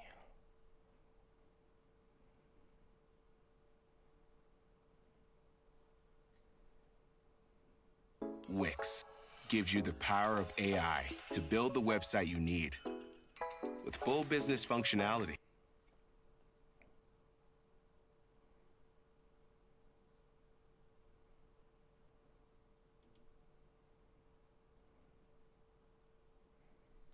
Alright, here we go, ladies and gents.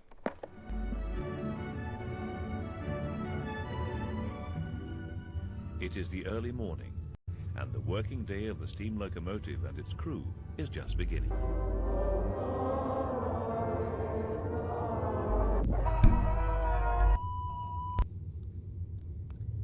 It was the 31st of August, 2023. It's a couple days after my birthday. A typical day for 34-year-old Michael Zanera, as he had yet again spent his afternoon working hard on the railway.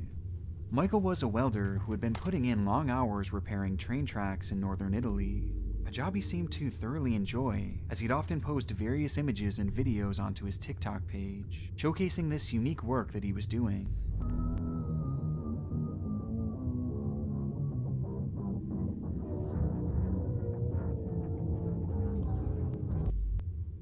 By this point, this was the type of content that you typically expect from Michael, with some other images and various memes sprinkled in here and there, cultivating into a rather inconspicuous page that, for the most part, flew completely under the radar.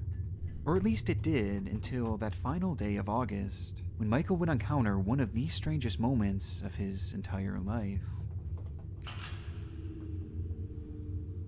The post he'd share was just a single image, showcasing what appeared to be one of the tracks he had been working on, with a strange glowing cross at its center. For more context, Michael would write, "It's the first time this has happened to me while I'm balancing the rail. The crucifix came out. God definitely wants to tell me something, even though I've been calling him every day lately, because it's not a good time for me." It was quite the strange coincidence, especially considering that Michael himself was known to be very religious and a devout believer in God, and he had been calling out to God for months looking for some sort of sign to help him out of this dark patch that he had found himself in. And in his mind, this inexplicable red cross was it. It had to mean something, but he just couldn't figure out what. And so he posted the image to TikTok to share it with the world before continuing on with his work, likely having the vision of this cross looming in the back of his mind all day, trying to figure out what exactly this could be foreshadowing. And just 24 hours later, he would get his answer. An investigation's underway after 5 railway workers were killed by a speeding train in northern Italy. Oh, no. They were working on replacing parts of the track at the Brandizzo station near Turin when the locomotive slammed into them. On the 1st of September 2023, just one day following Michael's post, he and 6 others had been continuing their maintenance on the tracks when, out of nowhere, a train would come hurtling towards them at a speed far too great to properly react to, as according to reports, the men had been working late at night welding train tracks. As they were busy going about their job, an oncoming train headed straight towards them at 100 miles per hour, killing most of the team of workers and throwing their bodies hundreds of meters in the air. Within that group, 5 of the 7 men would tragically perish, with the victims being named as Kevin Legana, Giuseppe Sorvillo, Giuseppe Lombardo, Giuseppe Aversa, and Michael Zanera, who was pronounced dead at the scene, passing away on the very tracks that just one day prior had yielded what he and many others believed to be a sign from God. The cause of this tragedy is still currently under investigation, with early reports hinting at it being nothing more than a tragic accident. And whether this glowing red cross was some sort of divine intervention, or just simply an eerie coincidence, Michael's final post remains haunting nonetheless, and has now found a permanent home in the internet's darkest corners. They know that the only right track is away from the tracks altogether. One of the most startling facts about witches is that there are more of them today than ever before.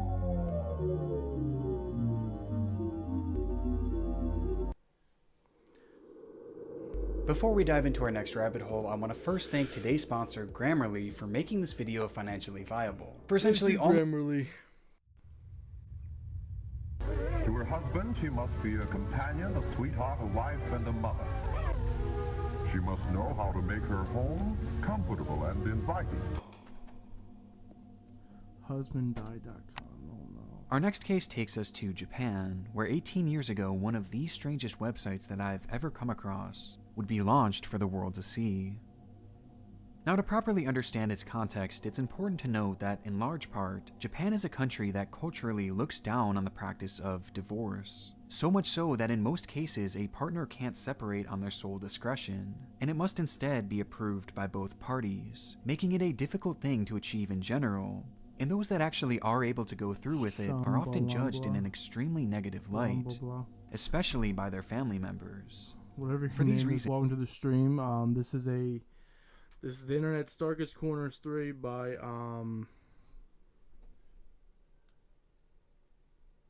Nick Crowley. He's a YouTuber who makes videos on dark things, like scary things, all that stuff. A lot of his videos are really good, let me tell you. And we've been watching them pretty much all night so far. So Shama Lamblamba, whatever your name is, my boy. I feel like I've seen you before. Are you from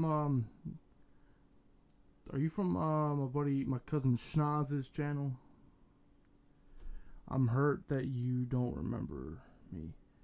Well, I'm trying to remember you. I just said I remember the name, but I'm trying to remember where. Oh, never mind. You're from my Twitch streams. Never mind. I completely. You're from my Twitch streams. You were one of my few Twitch viewers when I was doing when me and Pizza. He's in the call right now. He's on his. He's playing a game right now. But I remember you. How you been, bro? Be sure to drop a like, share the stream out. Hope you're doing well, my good sir. Share the stream out if you can. Get some more people up in here. We plan on staying live for at least another video or two. Hope all is well, my good sir. Hope all is well. Let's continue with the video. If you have any questions or recommendations on videos, do type them. I will look at them. And if I haven't seen them or don't think they're they're not stupid, I will take a look at them. Just that's the warning. If they're stupid, I'm not looking them up. But if they're not stupid, I'll look them up.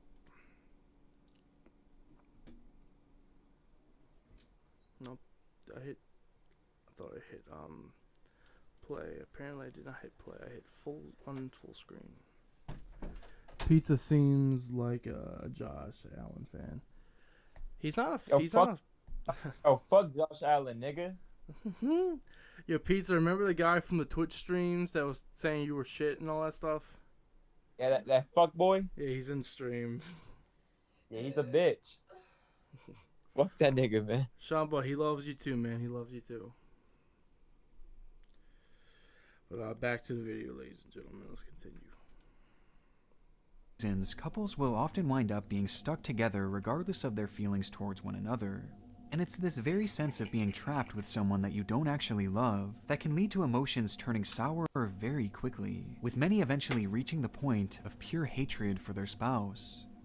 Hatred that has led to the rise of one of Japan's darkest websites, Danashin.com, or in English, husbanddie.com.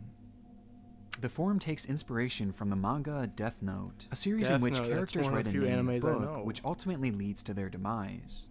It's a manifestation of sorts, and on Danashin.com, users are given an outlet to manifest death upon their husbands. But this goes far past just typing their name out and hoping that they eventually perish.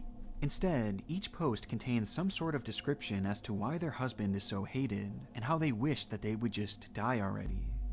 What do I have to do to get you to die? Hurry up already. I pray for it every single day. You're the most selfish person I've ever met.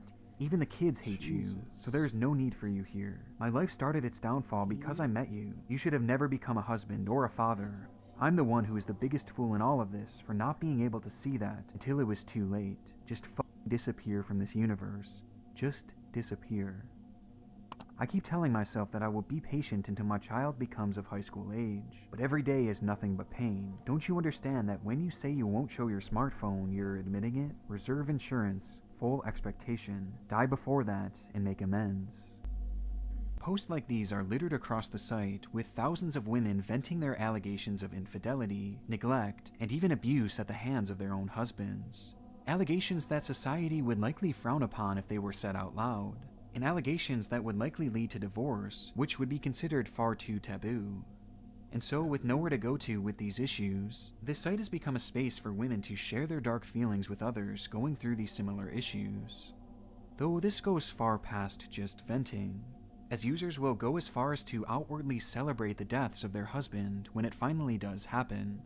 My husband died. Finally, he died. Thank you for granting the god of death my wish. I will spend a lot of time laughing from now on. To which a user responds, congratulations, I envy you. I want to sleep too. I hope that your future will be wonderful. God of death, I also want to be freed from my damn husband. Please take ours with you as well. This concept of the god of death is one that is mentioned countless times across this forum, making it apparent that users genuinely believe that their posts are manifestations, and essentially prayers to this god of death, in hopes that they will then kill off their troubled husbands. And the Danashin site leans into this too, taking credit for the numerous deaths with a monthly counter that's proudly displayed on the site's homepage. It's this very god of death that so many place their trust into in order to end the lives of their spouse, praying for things like car accidents, heart attacks, and a variety of other terrible health conditions. But while many eagerly wait for their manifestations to come to light, others aren't so patient.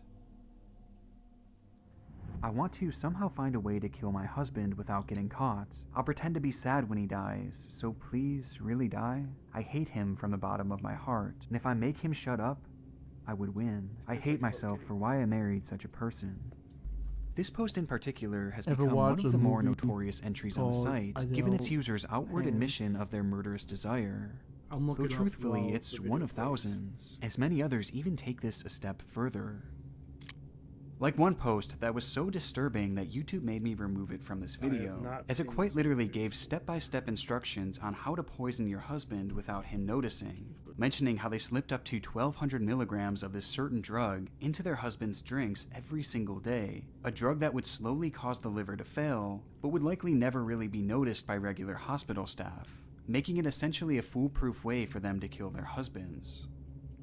And this is one of many posts like this, outlining how to murder your husband and get away with it, with many even reporting their progress as it happens, due to the fact that poisoning someone in this manner takes months and even years to successfully complete. But while many eagerly wait for their manifestations to come to light, others aren't so patient. I want to somehow find a way to kill my husband without getting caught. I'll pretend to be sad when he dies, so please, really die? I hate myself for why I married such a person. This post in particular has become one of the more notorious entries on the site, given its users' outward admission of their murderous desire. And so, with nowhere to go to with these issues, this site has become a space for women to share their dark feelings with others going through these similar issues. Though this goes far past just venting, Everything about DonnaSheen.com is terrible, as the posts themselves are twisted enough, but you also have to factor how bad these women's lives are at home, many of whom are quite clearly stuck in abusive relationships. And beneath all the darkness of this site is another layer that's honestly just very sad, as there are many users who call to the god of death to take themselves, accepting that there is no escaping their situations and not wanting to deal with it anymore, manifesting accidents and health issues onto themselves as to not shame their family by intentionally ending their own lives.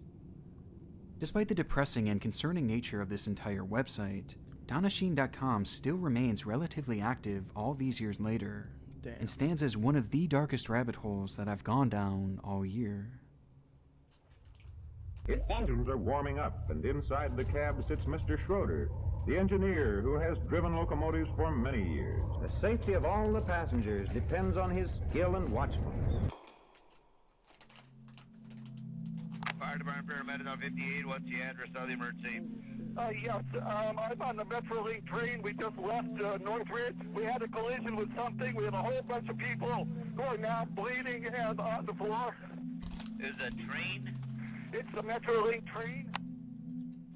This call was placed to 911 on the afternoon of September 12, 2008, by a patron trapped inside a derailed train. Inside the cart, there was no way to fully understand the traumatic event that they had just survived, as around them stood nothing but mangled debris that once comprised two large trains. Trains that had violently collided at a combined speed of 83 miles per hour, head-on. It was gruesome, as trapped within that twisted metal were hundreds of passengers who had taken the commuter train in California's San Fernando Valley.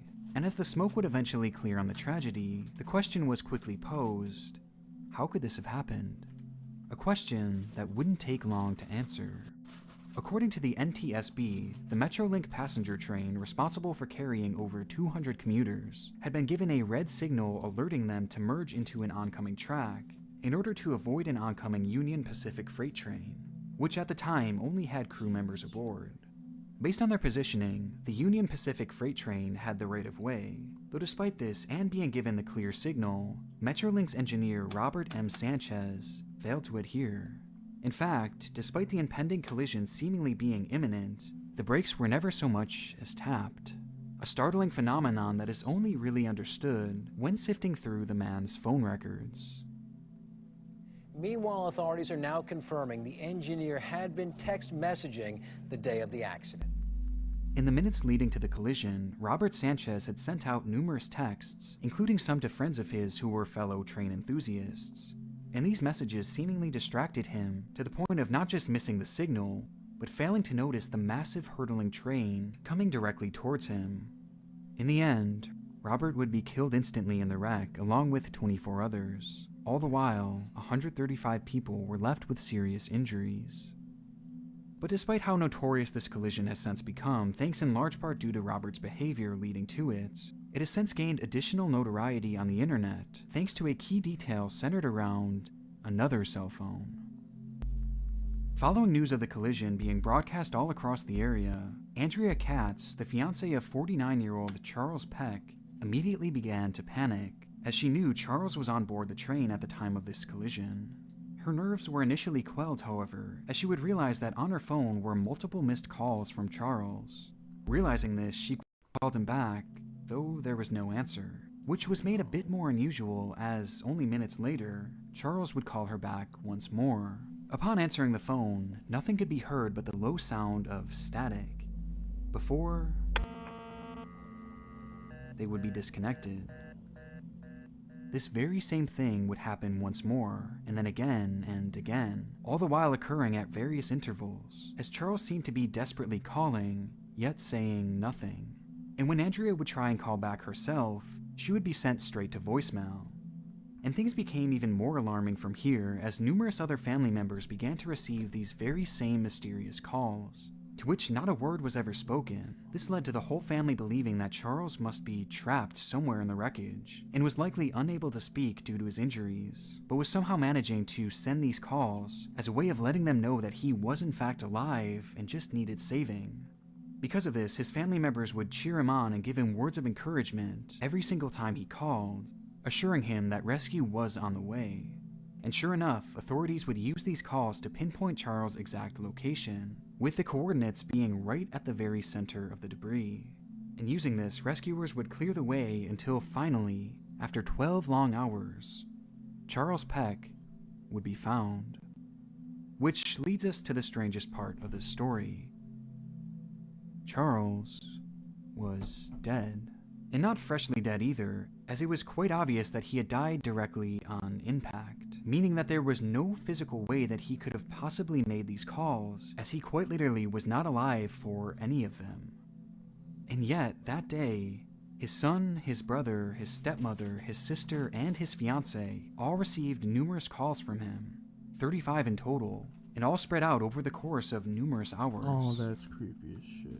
To this day, this bizarre phenomenon has never fully been explained, with some theorizing that it must have been some sort of phone glitch, or maybe even another passenger who had found his phone and was placing calls to all of his recent numbers, though an official conclusion has never actually been given. And even stranger, Charles Peck's phone was never found. Oh, that's even creepier. Come to us, right along. Room to us. Boy, I've never been so glad to get rid of somebody in my whole life. September 19th, a man is crushed and tortured to death under the suspicion of practicing witchcraft. September 22nd, 8 individuals are hanged on the same charges. And October 17th, 4 elderly women were hanged upon the belief that they too were witches. These stories will likely ring a bell with many watching today, especially those who are living in the United States, as back in the 1600s, in the small town of Salem, Massachusetts, a bizarre mass hysteria had unfolded, leading to the deaths of 25 people, all of whom had been incorrectly labeled as witches. The Salem witch trials are one of the darkest and most notorious tales ever told, given just how unusual the whole event was, as it just seems so hard to imagine a situation like this actually occurring. And most would understandably believe that something of this nature could never happen again, failing to realize that it actually already has.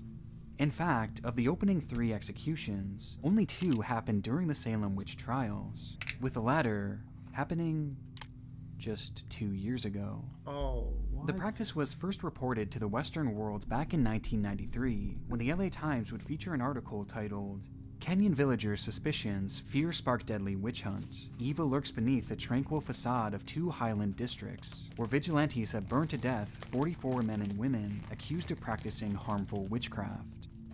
The article goes on to explain how, since the previous summer, 44 men and women accused of practicing witchcraft had been burned to death in Kissy, as well as other nearby towns, a number that's nearly double the entirety of the Salem witch trials.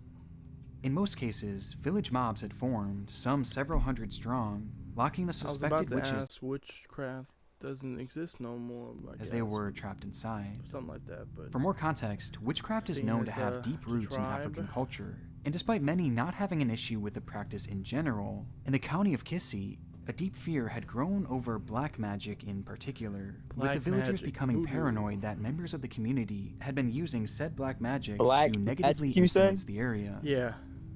Despite the shocking claims made within the article, why can't it be not white? much would be spoken of these witch trials following its release to the public. And that's what the dude said. I don't know why it can't be white magic. I don't know why it's called black magic, but that's what the dude said. I'm just going off of the video. You agree?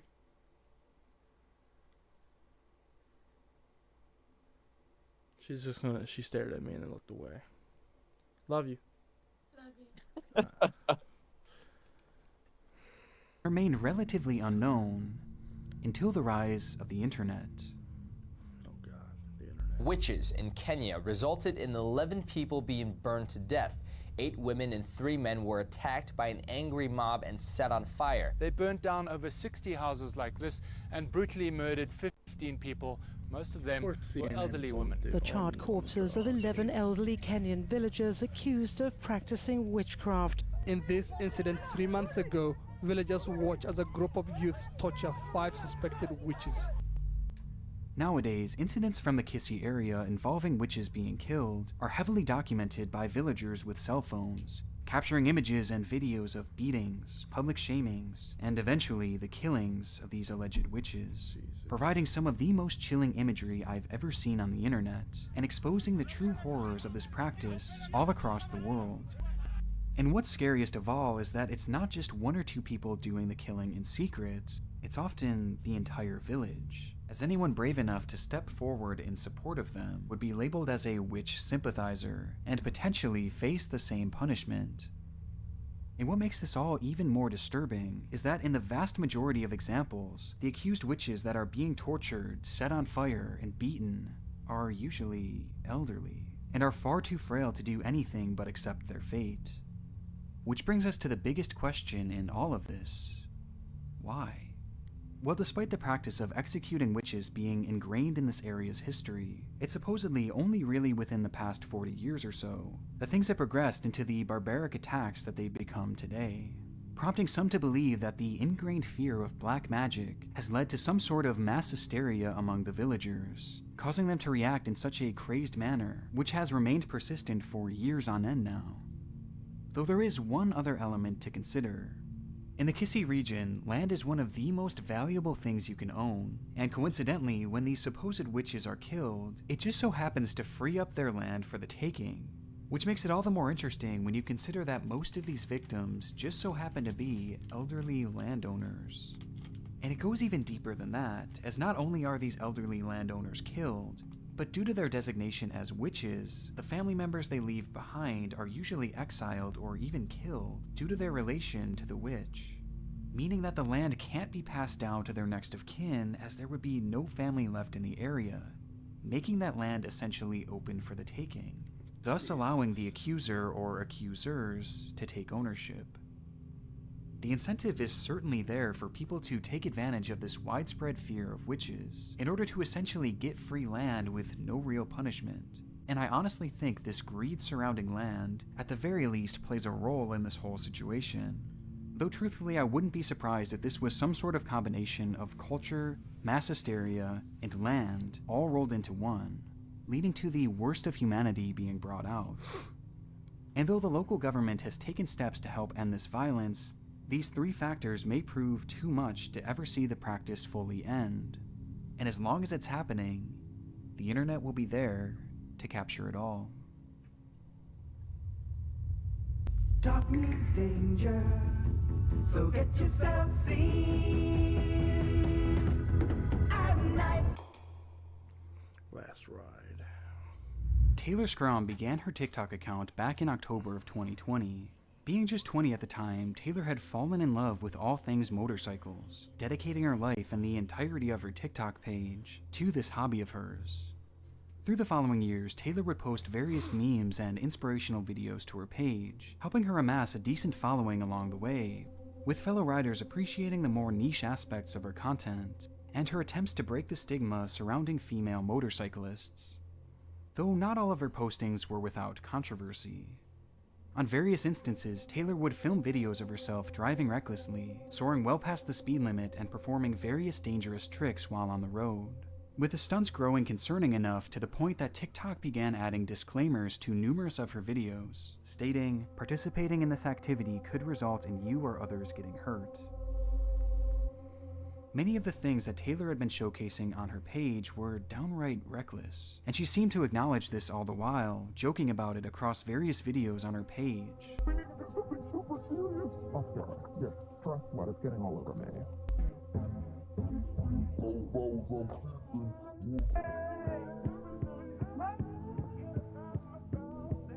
Leading some to believe that Taylor had a death wish, or she seemingly just couldn't believe that a rider of her caliber could ever get into an accident, hinting at this on numerous occasions and showing no signs of changing her behavior. And she continued doing so all the way up until the 23rd of May, How you doing, when her E-Man? most notorious Good to see my video boy. yet would be released.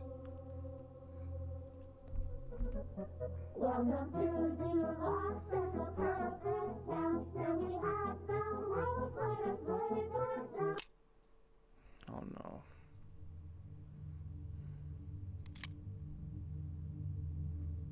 Flagler County fatal crash, 195 northbound at MM296, multiple motorcycles traveling together. Approximately 3 motorcyclists went down, 2 motorcyclists pronounced deceased on scene. Roadway is currently blocked at this time. Please seek alternative route. While Taylor was riding with a group of 4 other motorcyclists, the group would inexplicably begin to swerve and crash into each other, hurling each and every rider into the air and down onto the pavement below. With it all happening so randomly and so quickly that a large SUV heading straight for them was unable to stop in time, running over each of the riders. 22-year-old Taylor Scrome was pronounced dead on the scene, along with one other 29-year-old man, with this crash occurring just a single day after this final TikTok post. Taylor's story is tragically ironic, though here on the internet you can find numerous other similar examples of final postings that led to unforeseen tragedy, with one of the most haunting coming from all the way back in 2008. Yeah. Alright guys, I'm new here and I have a question. As I'm driving in M mode, with the car set to P500 Sport and everything set to max, as I shift with the pedal shifters, it sounds like the transmission is banging into gear, like there is a thud that comes from the trunk when I upshift. Could this be due to the way that I'm shifting, or is this normal? And if so, is there any trick to working the shift? Let me say I am a beginner when it comes to high performance cars, as I'm only 18, so take it easy on me.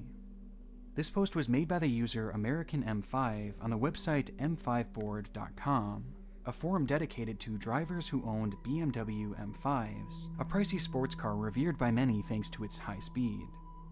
In the thread, some users would leave genuine advice for the young driver, but many others responded with disdain, doubting that he actually owned this expensive car at such a young age, along with some who blamed his age on these issues that he was having with his vehicle.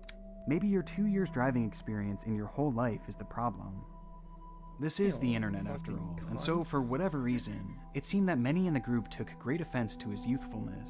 But through it all, there were a select few who expressed concern for the young driver, as based on his posting, it was apparent that he had been driving the car very fast and potentially recklessly, with one user writing, "I would much prefer an 18-year-old with brains to have an M5 than spend his money on some other piece of junk that could kill him and his mates in an accident. My only bit of advice, matey, if you crash in a big way, expect to be on the news. Enjoy and resist the temptation to drag others at the lights." As well as another user who commented, "Please be careful driving balls out.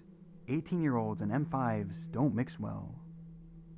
Following this, American M5 would leave a comment thanking the entire forum for their input, even those who reacted negatively to his post. "Thanks guys, don't get me wrong, I never said I didn't respect your wisdom. Thanks for the welcome, and I am looking forward to getting to know you guys better. Josh. And I plan to have all the pics up tomorrow." With this last line referencing taking photos as proof that he did in fact own the car that he claimed to. These photos, however, never came.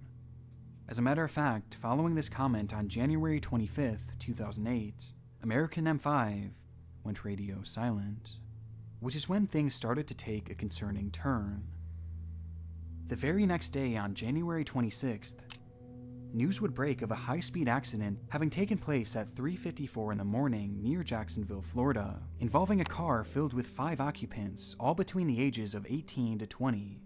According to the report, the group had driven their car onto a private airstrip in the area and had been driving at dangerously high speeds before the driver lost control and ended up soaring off the edge of an 85-foot-high embankment, leading to the instant death of all 5 inside the vehicle, with the driver being identified in the report as Joshua Amarato, an 18-year-old who happened to be driving a BMW M5.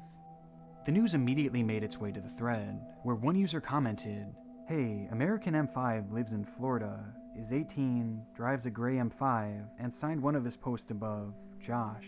OMG, I hope this is not him."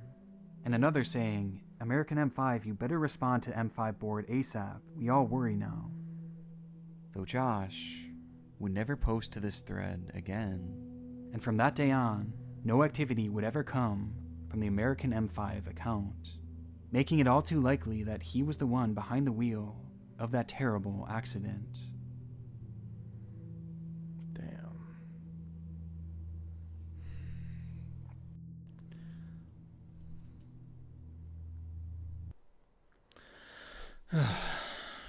Well, ladies and gentlemen,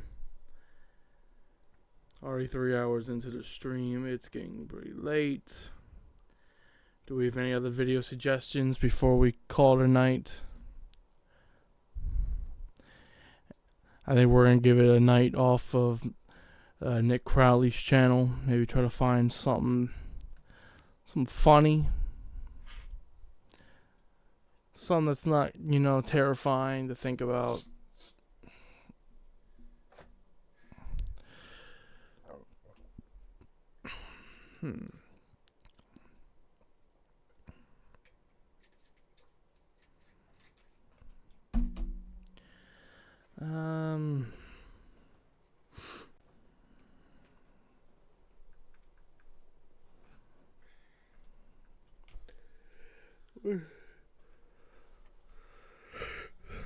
What is something we can watch real quick?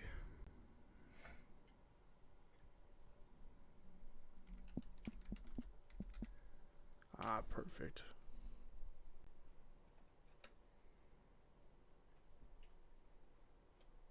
Nope.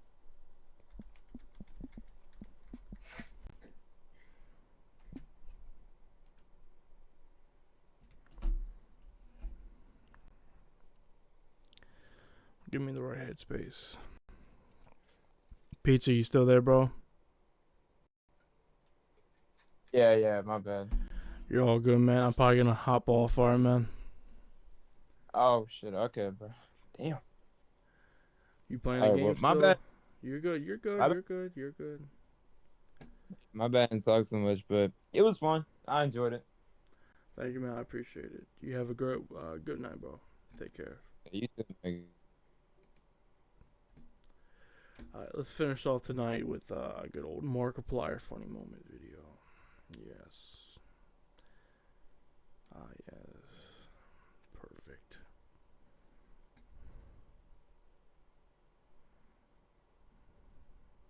Hello, everybody. My name is Markiplier, and welcome back to 3 Scary Games, the game where I play the. Sorry. And I say to myself, I did a beautiful world, and I'm dead.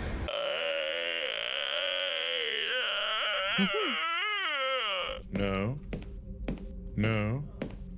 Yeah, I know this area very well. I will not be swayed by such cheap jump scares. Speak up if you'd like to murder me.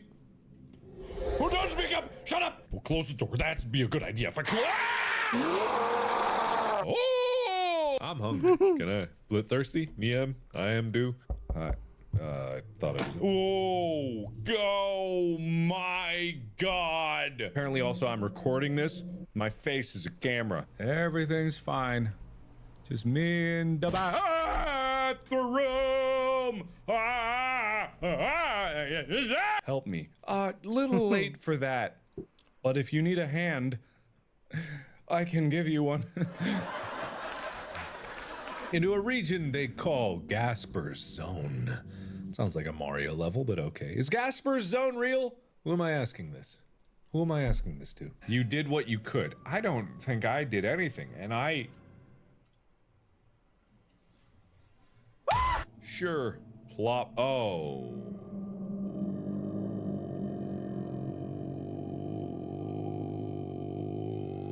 Doink.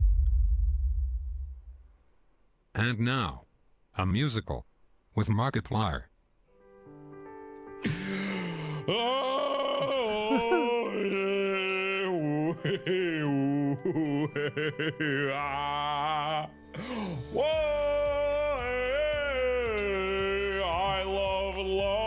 Then I love flesh.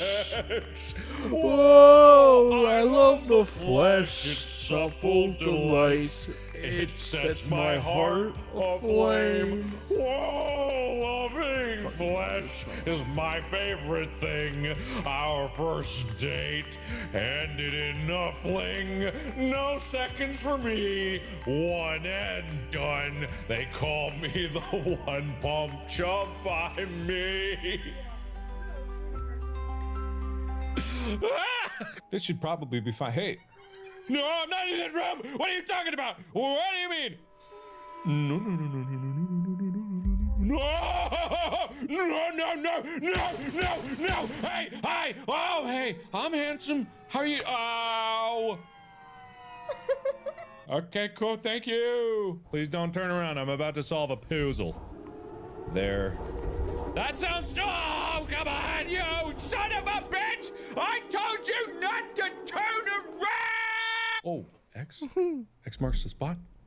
Oh! Oh my god! None of that, thank you very much. That's rude. That's very. Hi. Oh, I see. I see. I see. It is like PT. Scary ball, hello. Scary ball, hello.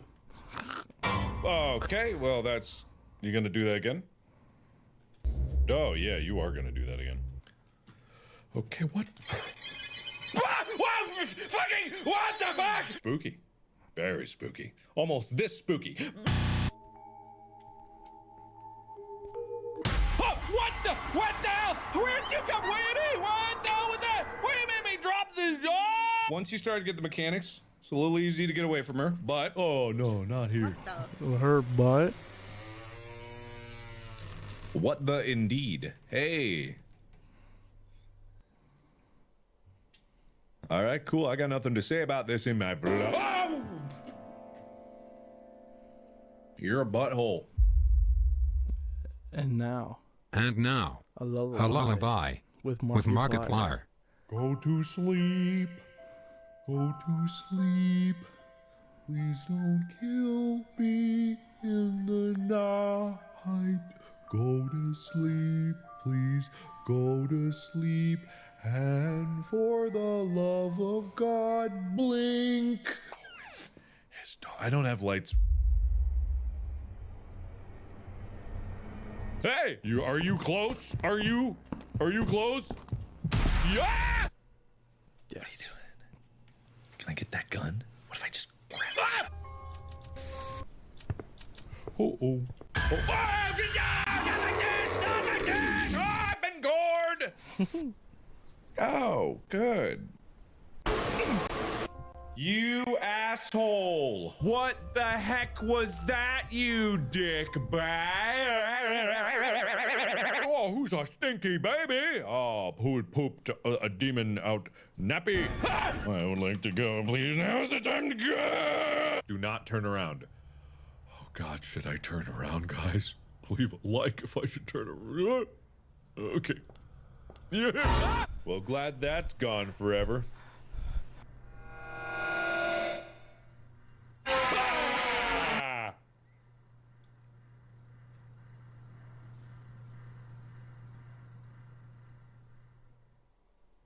Whoa!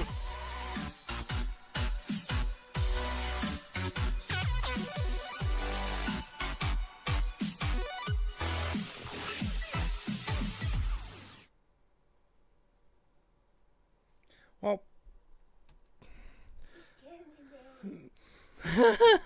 My car just yelled in my ear, bro.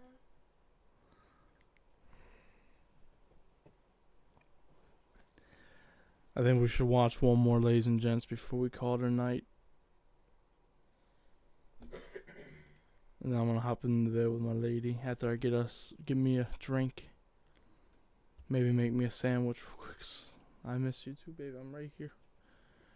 We're gonna watch one more video.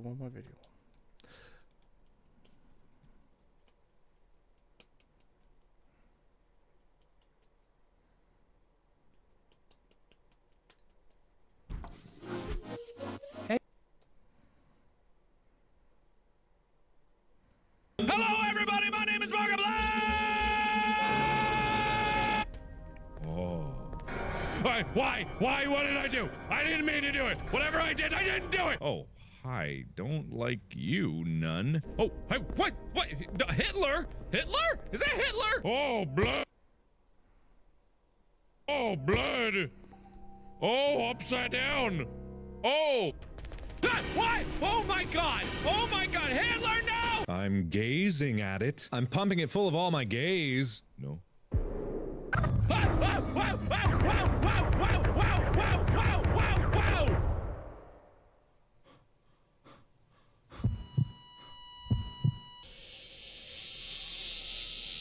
Pardon-moi. Excusez-moi. Pardonnez-moi. Excusez-moi. Yoink. Steal. Yes, please. He's got me by the balls! Engineering. Here's a signal scope. Man, this is a long tunnel to go to get to the light at the end of the tunnel. Hey! Hey! Hey! Ah! Oh, God! No! No! Squiggly dickly. Please don't kill me! I want to live! Oh! The glorious, bright, shining light of death! What am I supposed to do about fucking... Oh, someone cursing? I can do that too. Hey! I'm gonna... I think nah. I'm gonna go with nah on that one. A big old nah. Was it all my burgling? Am I going straight to hell? Shit, I deserve this. Okay. I'm in hell! Every time I wake up, there are roaches in my mouth. I'll go. Oh, I can't go. Never mind. I didn't want anything! Oh, it's open. Okay, I was close enough. Partial credit. Oh. Hey, how you doing? Fucking hell! Cool. Excuse you and excuse me. Why? Who did that? Where is it? Actually, like, this whole thing is still dicking with me. Oh, God! All right, well, I'm dead. Oh, no, I'm live. Oh, did my neck just break? Catchy tunes. 14-page. Oh, shit. What the fuck? Bonjour. It's gonna be in my bed. Just in my bed. You want to run that by me again? We're gonna find. My dad was fish. You can't just do that randomly. Fuck. Hello. Goodbye. DiGiorno? It's not delivery. Ooh. Hey. Hey. Hey. Now where did I put my car keys? I'm pretty sure that ain't something that's supposed to happen, so let's just see what we can... Ah, fuck! I hate you! Ha! I'm not gonna do it. Alright, we're in the mood now. We're in a better mood. Great time. Ladies and gentlemen, that's going to do it for tonight's stream. If you liked it, drop a like. That's me on the pavement right there. I'm okay, just laying there. Make it a nice thumbnail. Maybe I'll use this thumbnail again for another time. But as always, love you guys. Appreciate you guys. Tomorrow we'll do another stream on a game that is more light, I guess. I don't know. I get content out. I haven't been doing too much with content, but we're gonna try to get it out. But thank you guys once again for joining, and I'll see you guys next stream.